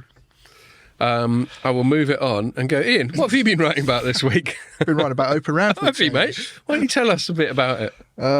It's my usual sort of hobby horse with the innards of the technology, I guess, the kind of chip side of it. And I've written quite a few articles on that before about, if you virtualize your network, then it becomes the whole point of virtualization being that you can run software on sort of off the shelf equipment and have the flexibility to move resources around and use common platforms. That you're basically using. You're using general purpose processors, and the likelihood is they're going to be coming from only one company, which is Intel, because it's got such a big position in the general purpose processors market. And I've always thought that's a bit of an oddity, given that Open RAN and vRAN is supposed to be about spurring competition and plurality. Yeah. They have this. To me, it's the standout weirdness almost of that whole sort of aspect of the market. Really, I think is that Intel kind of dependency that's there, and so there's been moves to address that. Some moves to address that on the kind of telco side and not have. Wasn't there someone do a deal with AMD recently? In that? Yeah. So I mean, if you look at where Intel's coming from in terms of the PC market and the data center market, which then carries over because that's where the general purpose processors come from. Really, I think its market share in PCs is something like 70% now, and it's similar on the. It's been higher. It's been. When I used to write about this more, it was in the 80s. That was almost the kind of genesis for my story, that it has been higher, and it's similar. It's a similar high level in the data centers, but it's not as high as it was. Yeah, thanks to AMD getting its shit together. Yeah. So the concern about sorry, slight little bit of trivia. Some credit must go to Mo Green from The Godfather for that. Oh, he was at remember AMD. Rory Reid, who's now at Ericsson since they bought Vonage. Yes. And we reckon looks and sounds a bit like Mo Green out of Godfather. He does, yeah. He was CEO of AMD for a bit, and he was part of their. I think he was there near their nadir, but let's give him some credit for helping the turnaround. Yeah. Anyway, so they don't want to have a situation where you're 100% dependent on Intel in the future if you have vRAN. And I think the reason nobody's overly worried about this at the moment, and it's probably only me and a couple of other sort of in the nitty-gritty weirdo hacks that write about this, is because vRAN is a tiny bit of the market. It's like 5%. But you're skating to where the puck's going to be. But then you look at so the analyst consensus is it's going to grow a lot this decade. And if we end up with it being a really significant part of the market in like 2028, 2029 or whatever, and nothing happens to change things, then we don't want to have an Intel sort of monopoly on that side of things, do we? And there's been some sort of effort on, if you look at the RAN sort of the bit of the RAN software layers, if you like, the different sort of things that happen within the RAN, you can sort of break it down into three layers. They have this OSI model, the seven layers of the OSI model that tries I don't know intimately. That tries to break up how you look at a telecom network in a sort of conceptual way. But there's the radio access network is kind of relevant in three of those, and layer one tends to be what we call often gets referred to as baseband processing. It's like processing the signals really that come in. The signals really come in, and you're like signals come in. They need to decoding, be encoding, they need to be decompressed, totally, yeah, and just generally, yeah. Because I mean, I don't really understand how radio works as well as I should, but obviously to turn our voice into something that can go over the air, you've got to fuck around with it. And then it gets fed further down towards the core network. Brilliant. To use a technical term. But it's a lot of number crunching that prepares the data to then be sent to the next stage in the process, and eventually it goes to the core, but that layer one processing, or that baseband processing in traditional networks has tended to happen at sort of the bottom of cell sites, it's traditional kit. With Open RAN and vRAN, what you do is have what they call a distributed unit, where it takes place. And there's been concern that if you use general purpose processors to do this, that they're not really geared up to doing it. They're not performance-wise. They're not. Well, as they're by good. definition. They're by not designed specifically for the job. There are some things though that we don't have to worry about that. This is the thing. It's just raw processing power. That layer you can use 2 and whatever. 3. If you talk to people in the industry, which is also part of the RAN, but would happen more in the central unit. The people I've spoken to say the performance concerns there are not. It's not really an issue. You don't really need bespoke silicon, and I think that's one of the reasons why there's a lot of attention that's been paid to layer 1 and to getting alternatives in there to Intel, which have tended to come in the form of these accelerator cards that you get from someone like Marvell or Qualcomm. And then part of the thinking is if you've got to get a bit of bespoke silicon in, then that's kind of defeating the object of it. There is that concern that you've if you get bespoke silicon in, that this is what Intel would say, that it's then not really virtualized, and they'd argue that you can't run it on the same Kubernetes tools because that's the whole point of virtualization, to have this kind of common platform. So yes, for sure. There's always these compromises you have to make, I think. Yeah.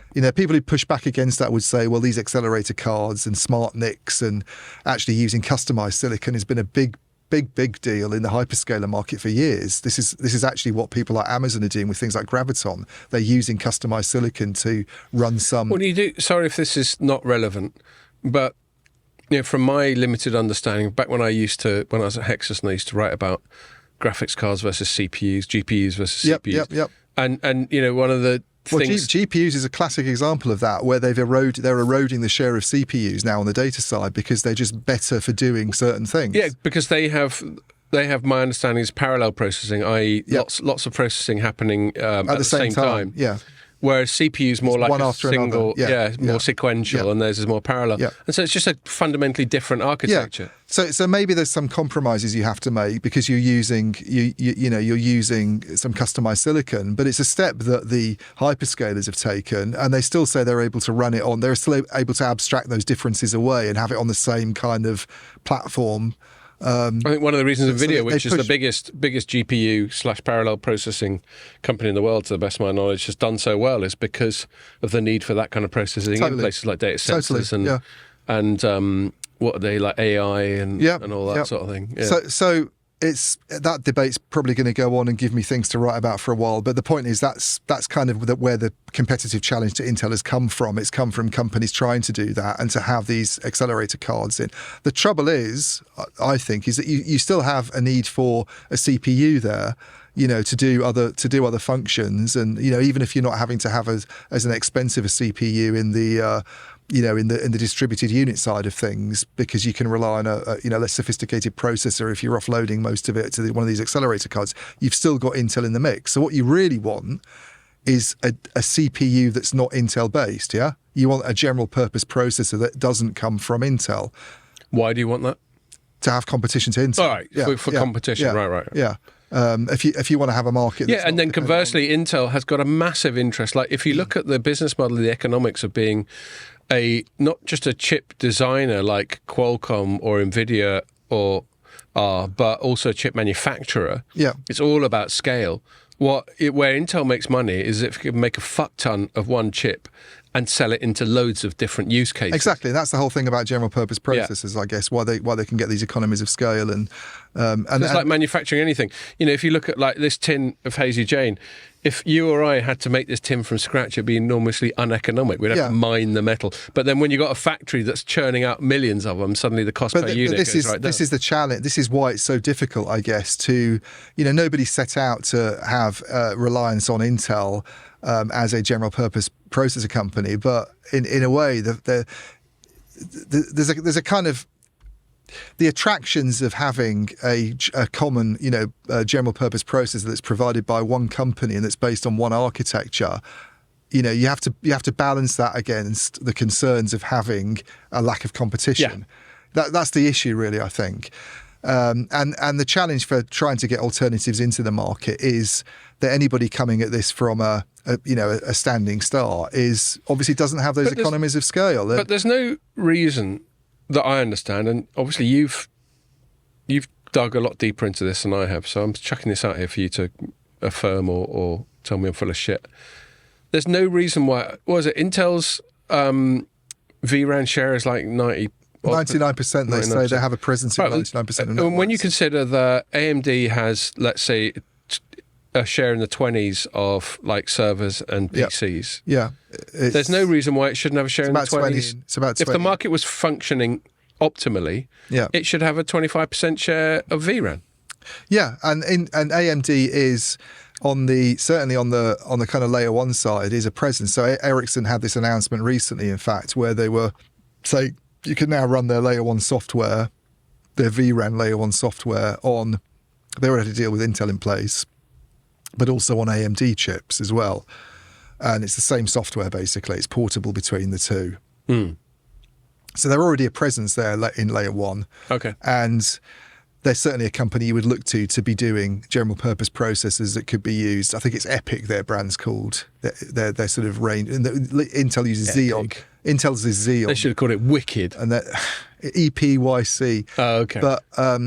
But my push in the not push, but my sort of point in the article I was writing is alternatives to those two, because again, you don't really want a duopoly, and they're both using the same architecture anyway. They're both using x86 architecture, which they sort of cross-license between the two of them.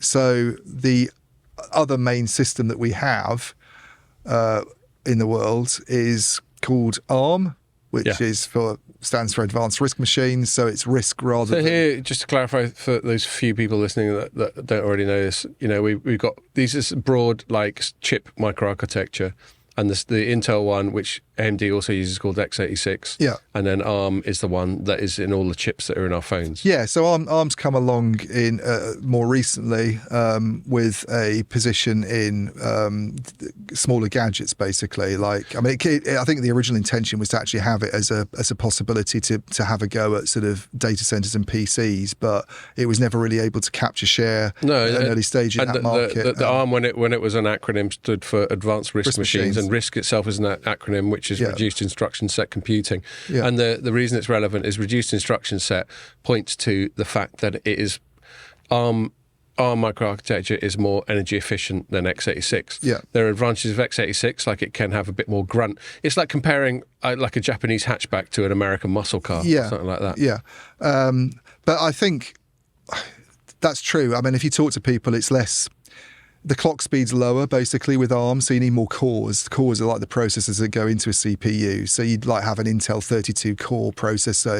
To have an equivalent with an ARM, you'd have like 128-core processor. But it's a lot more, and that's, this is, and also it doesn't cover all the bases in data centers. I think, to have a general purpose processor, you have to tick a lot of boxes, basically. That's why it's general purpose. So it's kind of a hard nut to crack. They've done very well in the smartphone market and other areas, but for them pushing into these into data centers and into PCs is the challenge that Intel's faced in trying to go the other way into smartphones. But it's happening. It's starting to happen. And it's funny. Like in my previous life in Hexas, I was getting briefings in both directions.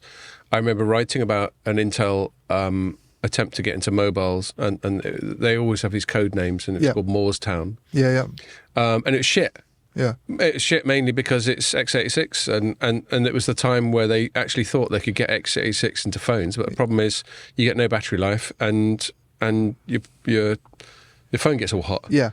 And then conversely, I remember at the same time ARM briefing me on about how they're really they're making a push into servers. So those two worlds have been trying to fuck with each other for quite a while. Although ARM's having a lot more success now than Intel is the other way. This is the interesting thing. This is the curious thing, is that, I mean, Intel even considered going down the RISC route at one stage, but it was... Oh, they did. They did. Andy Grove, when it was under Andy Grove, they considered switching to RISC. They sold it to Marvell.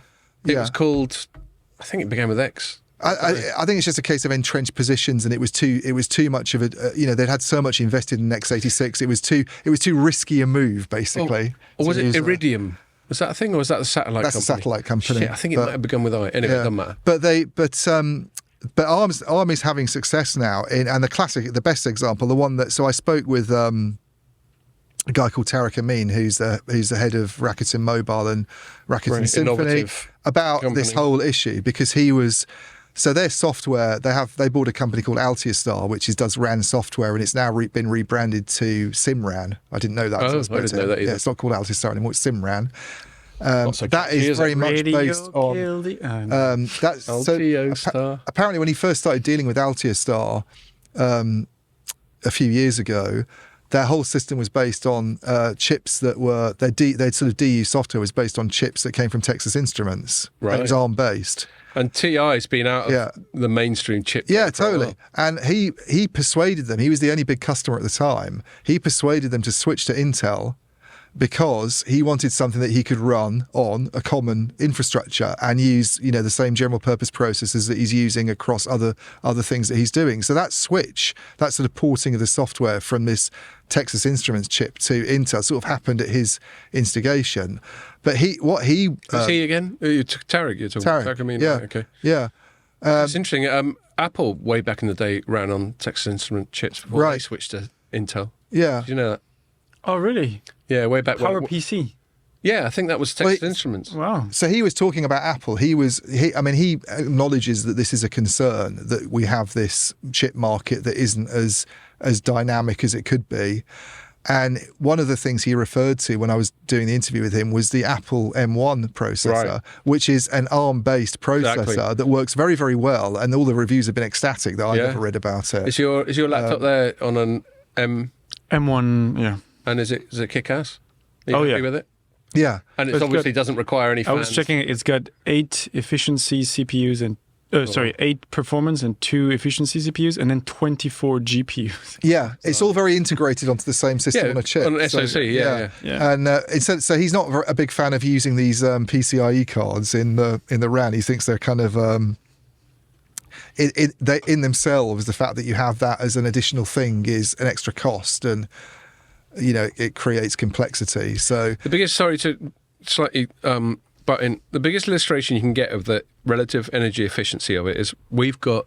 Oh, well, you haven't got your laptop out, but you've got a Mac now, haven't you? I have, but it's not running on an M1. These get so hot. Mine's on an Intel chip, I'm pretty sure. But mine's my Dell laptop, which I'm perfectly happy with, but it's got a little fan on the side, and sometimes it sounds like a fucking airplane taking off. And you never Whereas get yours presumably doesn't have any vents or fan or anything, does it? Yeah, it has these because it's a. But I don't think you ever hear it like a helicopter. The MacBook Air doesn't have fans. Yeah. Yeah. And you can edit like 4K video and everything. Right. Yeah. Okay. So that's as good. Like anyone can get their head around what that says about the relative efficiency of this chip versus that chip. So Tarek was saying his dream chip for the RAN would be something like Apple's M1, but of course Apple is not selling chip merchant silicon to the RAN sector. And somebody else I spoke to who wanted to sort of remain on background on this was saying probably what's going to happen is you'll see the companies that are trying to challenge Intel in this space. They're obviously in the general purpose processor space. They're obviously going to go after the big game first. And where Intel makes most of its money is laptops and these days actually. And data centers. And data centers, secondly, yeah. It's the client computing group, I think, is the biggest. Right. And then the second always has been. Always has been. I mean, that's why we used to have Intel inside. And then the second one is what it now calls, it just used to be the data center group, but it's now called Data Center and AI Group. That's the second biggest group in terms of revenues. But if you look at Intel's result, Intel's in trouble in terms of market share. But in those two sectors in particular, I looked at the revenues, and then you look at data from Counterpoint Research. You know them; they actually crunch the numbers on these. Former processors. Colleagues of mine, Tom Kang and Neil Shah, shout out. So their market share in PCs has come down quite a lot, partly because of AMD, but partly because of ARM-based chips coming along. And the really interesting thing is, Apple's obviously only doing the M1 for its own MacBooks.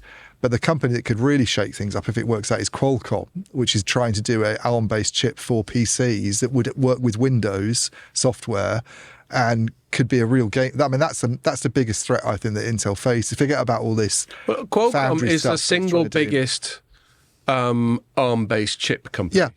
And they're going off. They've just Intel's traditionally position. focused on modems and then Snapdragons. No, this is a CPU move. So if this works, so there's this contact who didn't want to his name revealed, but he was saying if you see things like that succeed and then moves in the data center by companies like Amazon with Graviton, to do their own sort of ARM-based processors, then we might see more happening on the kind of RAN side, which is their RAN market, by the way, is. I think Intel, if you look at what Intel made in PCs and data centers last year, it was something like 56 billion. And the whole of the RAN market makes about 45 billion. And But that's all equipment. Again, back to the Wayne you know, Gretzky thing. I think if you're not going to be covering this shit early, then who is? Yeah. So I think totally, whenever I see that you've covered it, there's a part of me that wants to take a piss out of you going, fucking written about Open RAN again. Yeah. But I sort of think, well, that's what you're doing. And people like, there was a thing a colleague shared with me recently about, I think someone in the Wall Street Journal or New York Times had just written a bit about how 5G might not be all that. Yeah. And it's basically like about 3 years behind what we're writing. Yeah. And so you realise that, and that isn't to try and blow too much smoke up our arse. A little bit. Wisp of smoke, maybe. We need a wisp of smoke every now and again. But no, but it's also just where we're positioned. Funny expression, that, isn't it? Yeah, I know. I don't even. I've never tried to blow smoke blown up anybody's arse, but and I use it quite a lot without even understanding. Yeah. Anyway, but, and I think there was another thing that a colleague shared with me about recently about the rip and replace that's going on in the States to do with Huawei, which again, and I think that might have been a Wall Street Journal thing. So the point is, when we cover stuff, and we've been on, we've been out in World War Congress and we've been on dinners where we meet like the mainstream press. And, I remember once, I won't name him, but one chap who writes for mainstream and I was going, it's good to speak to a proper journalist. And he's like, no, you're the proper journalist. And he sort of inferred that nice. They quite often look at our shit. Yeah. And I suppose I would if I was working for a mainstream publication and maybe I was at a business beat and I'd want to at least sanity check, which is a word I use like with our writers. If you're covering something, I don't think there's anything wrong with seeing what someone else has covered, just in case you completely fuck it up or get the wrong angle or miss some important detail. Yeah, totally. Yeah. That's what I mean by sanity checking, not plagiarising. Yeah. Just going, is this how the FT and Wall Street Journal and Ian and whoever has covered it? Because if I usually look at Ray's stuff and he hasn't written anything on it, and I go, damn, I have to write my own thing then. Oh, that means you're scooping him. But yeah. So, but the point is, I think it's right and proper that you go deep on this stuff because you'll be the first line of attack, and I'm sure you get the attention of all these people like Intel, or at least the bits of Intel that care about this.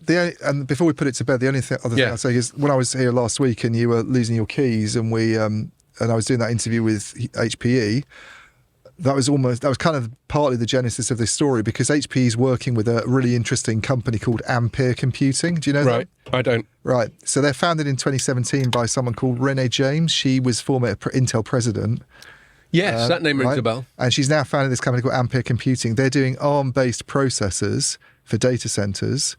And HP, Hewlett-Packard Enterprise, is working with them on trying to get an ARM-based processor that could work in the RAN. Essentially, with fewer cores. So she doesn't want one that has like 128 cores. Try and get the number down, and benefit from the sort of energy efficiencies that you get with it, and position that as something that you can use as an alternative to Intel GPPs in the radio access network market. It's almost like a scoop because I don't think anybody's written that sort of. I mean, it's very techie sort of stuff. It's in the weeds, but like I just got through labouring the point of. It's our job to be in the weeds, especially. He's seen something really funny. I want Pierre to share it with the rest of the class. So we've got Pierre in our periphery giggling about something he's been watching on the internet. Really complicated then, and he's like, I was just looking at the origins of the term "blowing up smoke up." And it was back in the 1700s. It was an actual thing. They would blow tobacco up people's that was a thing that people did to resuscitate them. Oh, when they passed out. Yeah, the nicotine would go into the bloodstream and help. I see. So it's like a similar concept of like enema or something. Yeah, but with gas. They would actually. So you got the three states. You got suppository, enema, and blowing smoke at your ass, which hasn't got like tobacco smoke. Yeah, that's one of those jobs that's probably been automated away, isn't it? Blowing smoke up someone's arse. The actual people who did that. Well, you don't see that being without getting too graphic. From what Pierre's just described, you'd like to think they used some kind of tool, a tube. They didn't just get straight in there. What, a straw? Or whatever. A long straw. Or what if it's an emergency and there's no straw handy? Then you just got to get involved, haven't you? Anyway, so no wonder you were giggling. I've got these two giggling now. Let's move on to the final thing. In fact, it's good because I'll do most of the talking. This is a tangent. So having spoken about how important it is to do in the Wheeze Telecom stuff, I'm just going to deviate massively into a Scott Pacino self-indulgent tangent, which is to talk about Fox News. And you're like, hey, you're all right, Scott. I mean, you know, we're with you for a while, Scott. What the fuck? So the reason I think it's interesting, and there's a vaguely tech industry. I'm not going to lie. There's no telecoms direct interest in this. But there's a few things that I think are interesting, and you know, we've only got. Have we got a hard cut off at all for anyone? No, but just don't drag on too long. So Fox News. Two things have happened with Fox News. Setting the scene, they settled with. They had a court case with a company called Dominion in the States, which is a sort of vote counting technology company, and you know, people will probably be aware that after the 2020 election, Donald Trump kept going on about how he was ripped off and all that, and which is something I don't subscribe to, by the way, in case people are wondering. And one of the theories he and his entourage had was that Dominion was somehow complicit. And by the way, Dominion, who's just successfully sued Fox for tons of money, I'm not making any allegations here myself. I'm just trying to repeat what seems to be in the public domain. That they were somehow involved in vote rigging. And anyway, that's never been proved, and to the best of everyone's knowledge, they weren't involved. But Fox, which is like in the States, you know, everything's quite partisan. I know we have it here. We've got like the Guardian's lefty and the Telegraph's righty, but it's that on steroids in the States, and including their TV, their cable news. So you've got someone like MSNBC, which is like openly partisan in favour of the Democrat Party. And you got someone like Fox News, which seems to be openly partisan in favour of the Republican Party. And so they got on, given that Trump was a Republican, they got on people making these allegations against Dominion. And I just thought it was all bollocks. I thought the case that Dominion was taking against him for defamation or whatever was all bollocks. Because, you know, as a media company, as a journalist, you shouldn't be held liable for who you interview, even if the interviewer is saying defamatory, dodgy stuff. You're just the journalist. You're just going, I mean, presumably there's, you know, for me, there would be some kind of ethical compulsion to push back and go, it sounds like you're talking shit, or at least can you substantiate what you're saying? Yeah. But you shouldn't be held liable just for interviewing people. I mean, there's a massive slippery slope there. In terms of the questions that he was asking. Well, just having someone on. Trouble. So I think there was one of the biggest persons, one of Trump's entourage, I think she's called Sidney Powell. There's she. They like to give women... Sidney blokes. Poitier. They like to give women blokes' names in the States, or surnames, like Taylor. And she was spouting all this stuff, and she had no evidence, and it was apparently all bollocks. But anyway, cut long story short, Fox ended up settling with this company Dominion to the tune of $800 million, which is a hell of a lot of money, and also set a precedent that, you know, if you're a media organisation, obviously I don't compare us to Fox News, you know, we're just little old us. But, you know, it should apply across the board, regardless of size. If you're a media organisation, let's say you interview someone and they turn out to be saying a bunch of dodgy shit, you still shouldn't be liable for that. No. And you shouldn't have to hand over 800 mil, which I know you'd struggle to dig up. I would. I don't have that much anymore. In these inflationary times. Yeah. So that was dodgy. And then soon after that, Fox News got rid of their best known and most popular anchor. So they have these news anchors, and they have these hourly programs, and each hourly program is headed up by this one figurehead. An anchor. Hence the film Anchorman. And it's sadly not Cockney rhyming slang. But their most popular anchor was this bloke called Tucker Carlson, another person with a surname for his first name. Do you know, That's a very weird first name. Every time I say that, I do remind myself that my name's Scott. He's got two surnames, Tucker Carlson. Yeah. Well, so do I technically, but Scott doesn't seem like so much of a surname, even though it is. Yeah. Anyway, and they got rid of him, and it was counterintuitive because he was really successful and, you know, had a massive audience and very popular. And then some interesting shit started happening. Like immediately they got rid of him. They didn't make any announcement. They just went, he's not going to be here anymore. And he went quiet.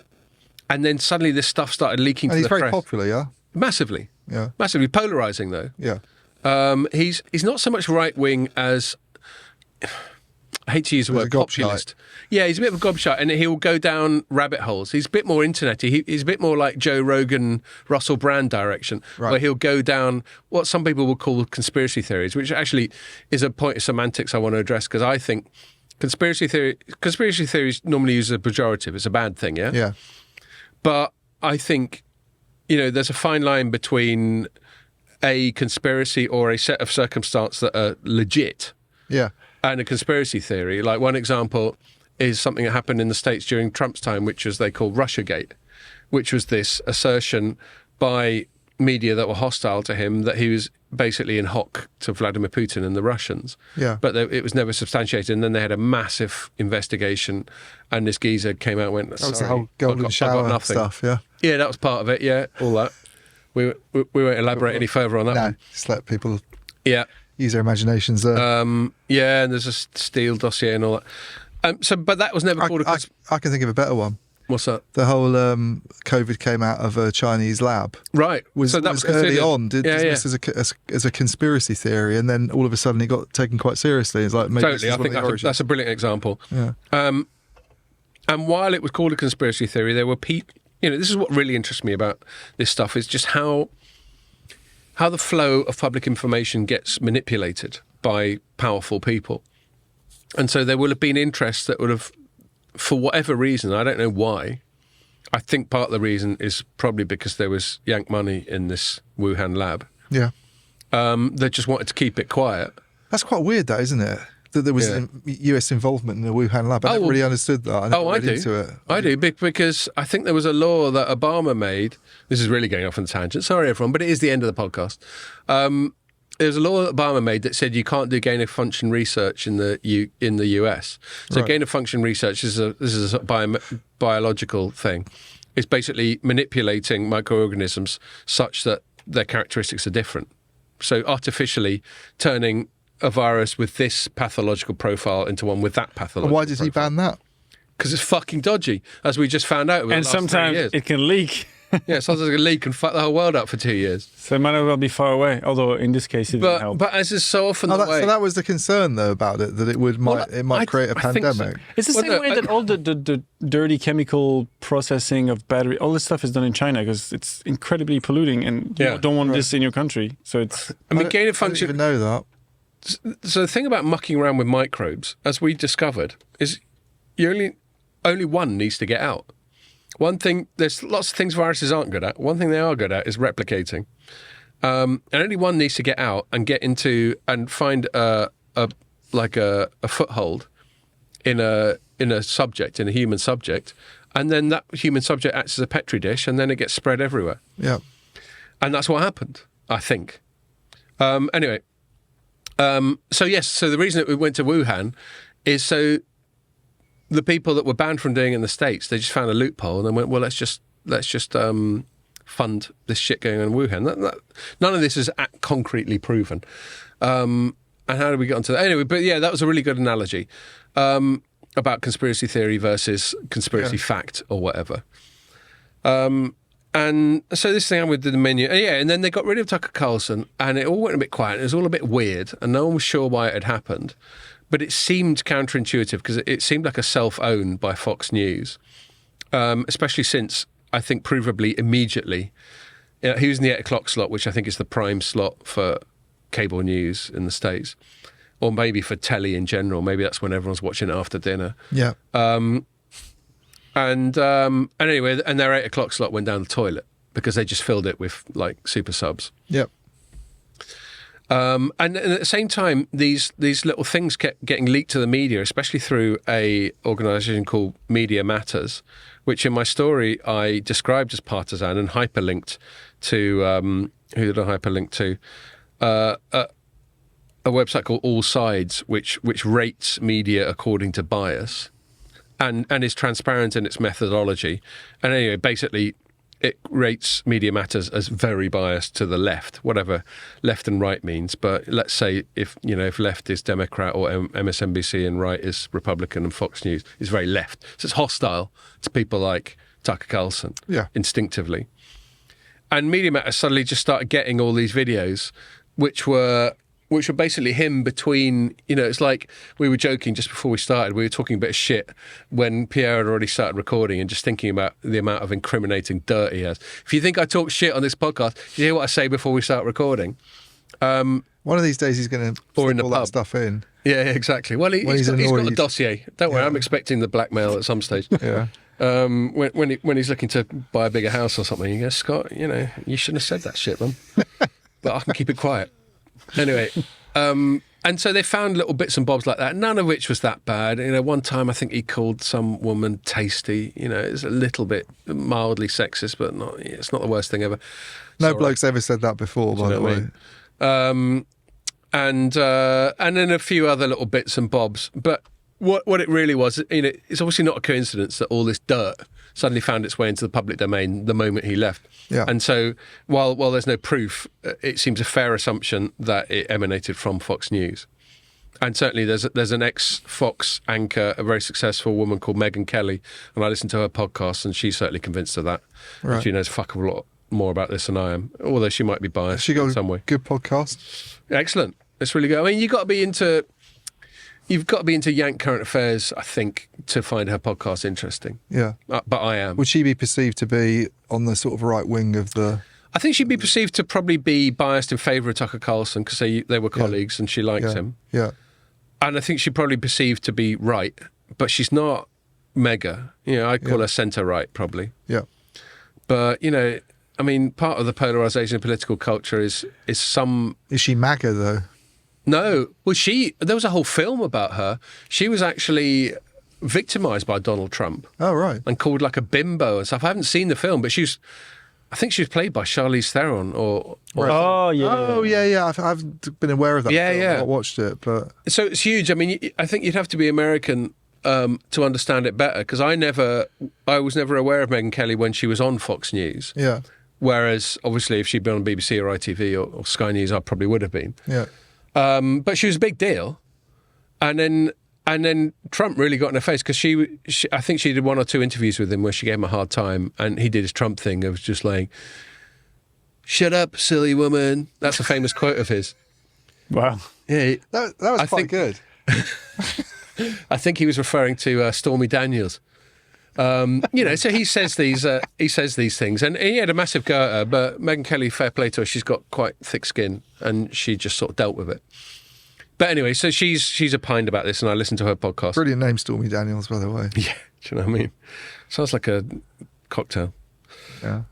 It sounds like a cocktail where it sounds like a X-Men, like a dark and stormy where you use Jack Daniels instead of rum. There we go. Yeah.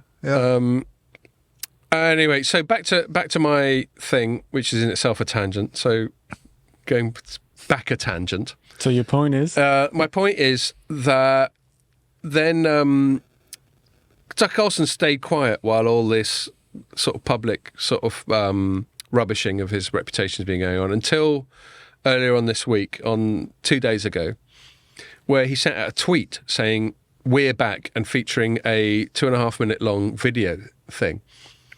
And he's got this thing about how the media's out to tell you bullshit, but I won't. I'm the only person who knows the truth.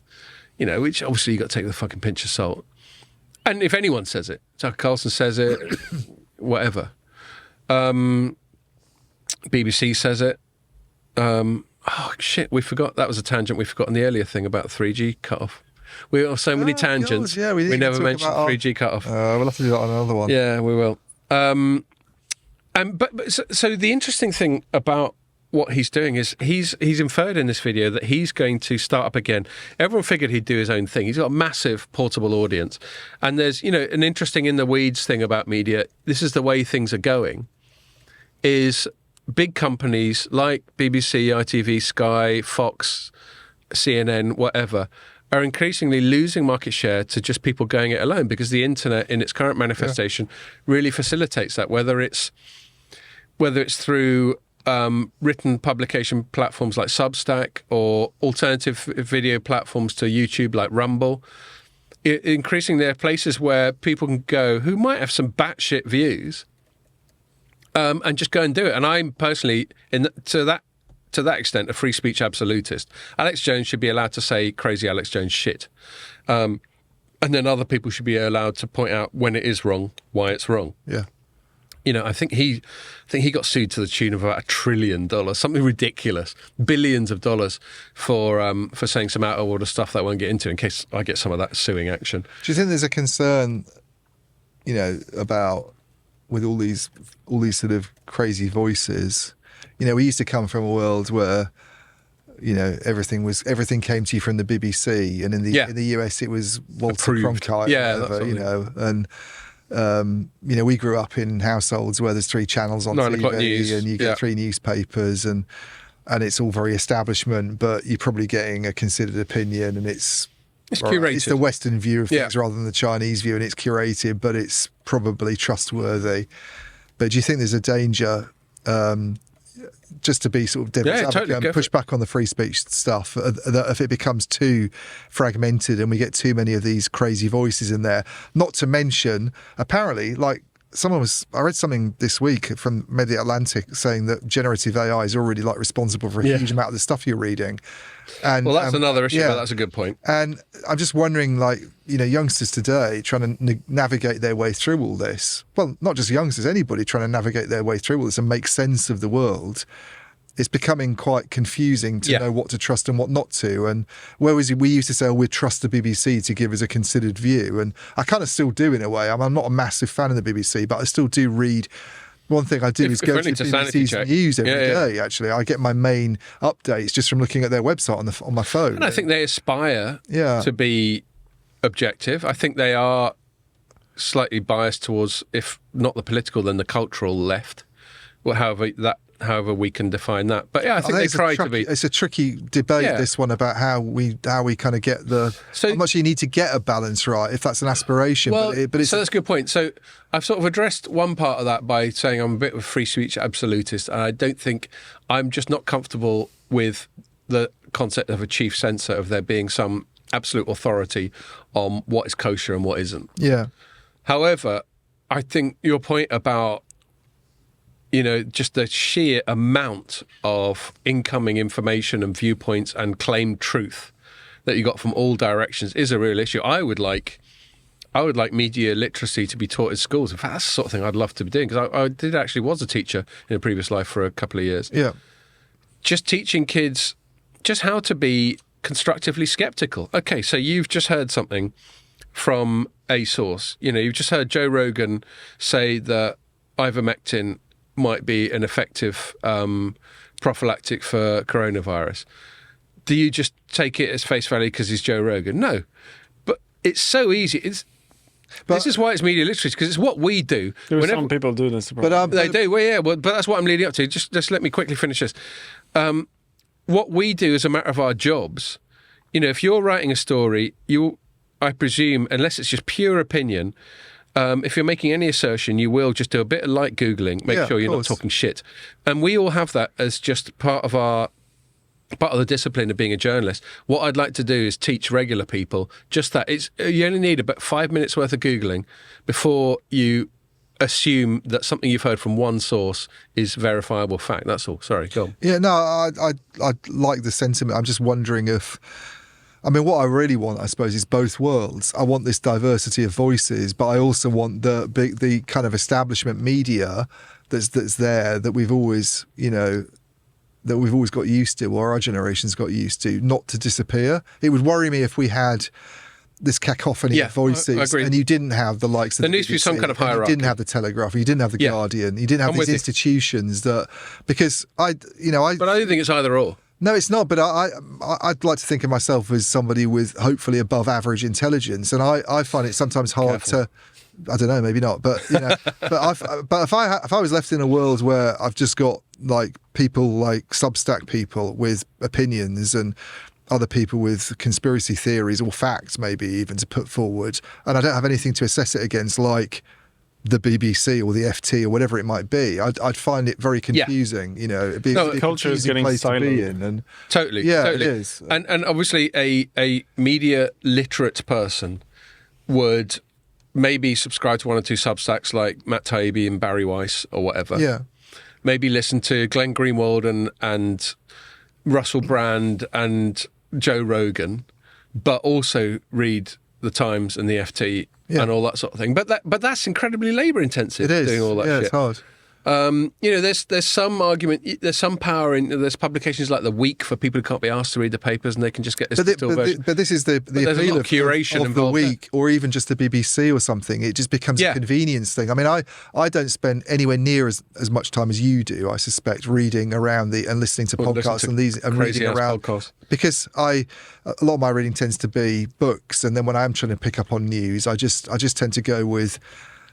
Yeah. As I say, I'm not a massive fan of the BBC in terms of its broadcast output and its programming, but I do quite like the website. I like it as just It's a starting point. It's just straight news, and it's a great starting point. You assume that I look at it in the morning.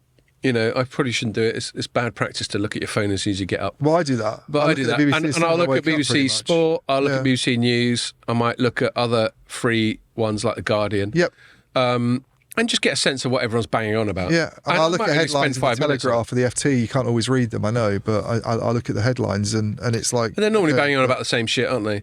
Yeah, but then it's like, that's my view from institutions that have been around for a long time that try and think about this and try to be objective. Even but then the media literate person they'll see the BBC's gone with a big thing that, let's say it happened during the coronation, which was last weekend, that some Republican protesters got arrested. Yeah. And you might think, well, why shouldn't they fucking be able to protest? But then you'll go off on Google and then choose to drill down into that one particular thing. And that's all we can do. There's only so many hours in the day. Yeah. And it's somewhat determined by your own predilections and your own interests. You might not give a shit about the coronation. I didn't, really. No, I didn't. But I do care about freedom of speech. And I think people getting arrested for protesting it, and I'm not anti-monarchy, I'm fairly indifferent about it.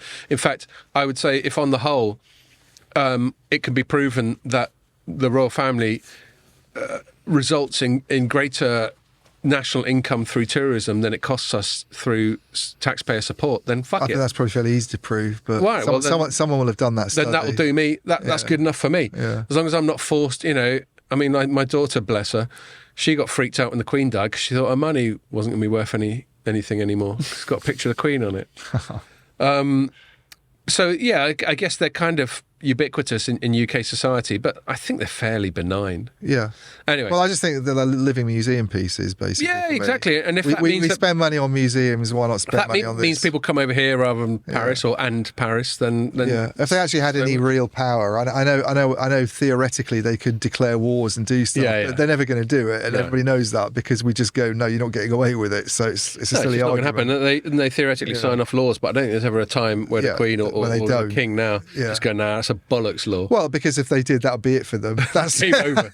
I know the only reason we've still got a royal family and the French haven't is that our royal family managed to stay to the right side of the fucking guillotine. Yeah. Just about. How did we get onto that? What were we talking about? Free speech. Oh, yeah. So, yeah, and I'll wrap up from here because I think we're coming up to 2 hours anyway, which I'm always trying to get. Yeah, I know. I keep failing. I blame myself. So, yes. So I think we can agree that a plurality of sources are important, but then we also need help, sort of corralling them, sort of making sense of them, and all that. Anyway, so that comes back to the main justification I had for writing up this Tucker Carlson thing was he did this thing on Twitter, and it sounds like he's actually going to do his own thing, which I fully approve of. And even if it means he might go off on some wacky tangents, like he goes on about Kennedy's assassination, and he's got some very entrenched views about all sorts of stuff, but he's going to do it primarily on Twitter. And to me, as far as I know, that sets a precedent. So Twitter has been primarily a distribution. So like with the podcast, we'll publish first and foremost on Telecoms.com, and then Pierre will share it on Twitter after it's published. So it's a distribution mechanism. To consume major media primarily on Twitter will set a new precedent, I think. And one I'm in favour of, because I'm all in favour of Elon Musk's acquisition of Twitter because of his rhetoric around freedom of speech. And he's not been flawless in that way. He's kicked some people off for arbitrary, borderline despotic reasons just because they pissed him off. Yeah. But that's what you get with billionaires, isn't it? It is. However, I think the net effect of him owning Twitter has been for an increase in freedom of speech, an increase in certain people who are chucked off for, I think, fringe, suspect reasons being let on.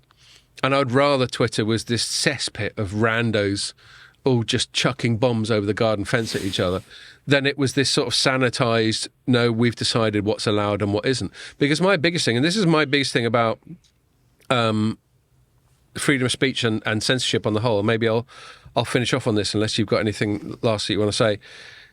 The ultimate question anyone's got to ask themselves about any top-down rule, in this case I'm talking about censorship, is who decides. The question is who decides. So you can go, well, we need censorship so bad shit doesn't come out. Okay, who decides what is bad shit? So what you ultimately have is a trade-off between bad shit being allowed or there being this overarching top-down power that determines what's allowed. And so it's a lesser of two evils. I'm not saying that some people say some really horrible stuff. And there is obviously legal protection for some things that are provably defamatory and all that sort of thing. But better... Or incitement to violence. Yeah. Incitement to violence. Yeah, that's another one. You know, we got the whole sort of shouting fire in a crowded theatre and all that sort of thing. But I would say better still that a few bad things are allowed to be said than we give someone, and it'll ultimately come down to an individual, whether it's a prime minister or the head of a media organisation or the head of Ofcom or whatever, the power to be the sole arbiter of what's allowable and what isn't, because they're still a human being. They're still not only flawed and subjective, but also subject to unique incentives and motivations. And I just think it's better to just be laissez-faire and let it run wild. And yeah, there's going to be some bad shit, and you've got to accept that. But it's still better that than this sort of top-down rule, is my view. And so I'm happy with the direction that media's going in. And Tucker Carlson, you know, I make no comment about him one way or the other. I don't regularly listen to his stuff. It's mainly Yank-focused anyway. But if he's going on Twitter, and that means that Twitter, which Elon Musk seems to be determined will be a free speech platform, i.e. more in line with what I would like rather than how it was before, where these sort of shadowy people in the behind the scenes at Twitter would decide that you can't say this and you can't say that and you can't say the other. And it seemed to be arbitrary. Yeah. Then I think that's a real positive, and I hope that other people will follow, and I hope that Twitter will become a primary broadcasting platform, because everyone can get on Twitter. There's no paywalls. Yeah. And then they can make their own mind. And the other point about Twitter, and Elon Musk said this actually, when someone pushed back on how Tucker Carlson says some fairly biased shit himself, they went Elon Musk said in a tweet himself, on this platform, unlike the one-way street of broadcast, people are able to interact, critique and refute whatever he, in this case Tucker Carlson, or anyone may say. And of course, anything misleading will get at community notes. So he set up this thing where individuals can fact check. And so Tucker Carlson can go off on one and say Kennedy was assassinated by aliens, and then other people can go on Twitter and go, no, you're talking shit, son, and here's some evidence. The point is, it's this public marketplace of information. No one has a monopoly. No one knows the absolute truth. Maybe some mathematicians and physicists can prove through an equation an absolute truth. But apart from that, even in biology, as we discovered in the last few years, there are very few absolute truths. So just let it be out there. Let it be this mess. But back to your point, I think you're completely right. I think people could do with a lot more education and help in how to navigate this mess. Yeah. And that's something I'd love the opportunity to teach younger people. Although I don't even know if I've done a great job of this with my own kids, so how well qualified I am is another matter. But just teach them basic media literacy. Maybe even use more than one search engine as well. Don't just use Google. Use Google and then also use DuckDuckGo or Brave or something like that. Yeah. And just go, someone's made an assertion, before you then go and reshare it on social media or do a TikTok about it or tell your mates about it, or decide to dig in and have an entrenched opinion on it, just have a little read around, see what everyone else is saying. You're probably not going to come up with it. The problem is people are looking for an absolute satisfactory, this is right, this is wrong, black and white binary thing. You're not going to find that. And if people can be educated to just realise it's all about nuance and grey areas, and I think that's something we do this is why I'm such a big fan of podcasting, is, over the course of 2 hours, we'll thrash stuff out. And we've rarely come to any concrete conclusions. But what we have done is spent on each segment half an hour, just chucking back ideas backwards and forwards. And I think and hopefully our audience are sort of better educated as a consequence. Anyway, I'll stop gibbering now. So, so that's it. Probably that's it for a couple of weeks, unless these two suddenly decide that rather than dealing with their jet lag, they really want to come into the studio. And no pressure from me. We'll let you know. But have a good one at Big 5G and say hello to Joe Rogan from me. We've definitely got to go out and eat some barbecue. Yeah, have some brisket. I'm depending on you to guide us to the right place for that, basically. Yeah, Pierre, that's one of his secondary roles when you're on tour is finding nice places to eat. I'll leave it there. Thanks a lot for listening, and make sure you join us for the next one.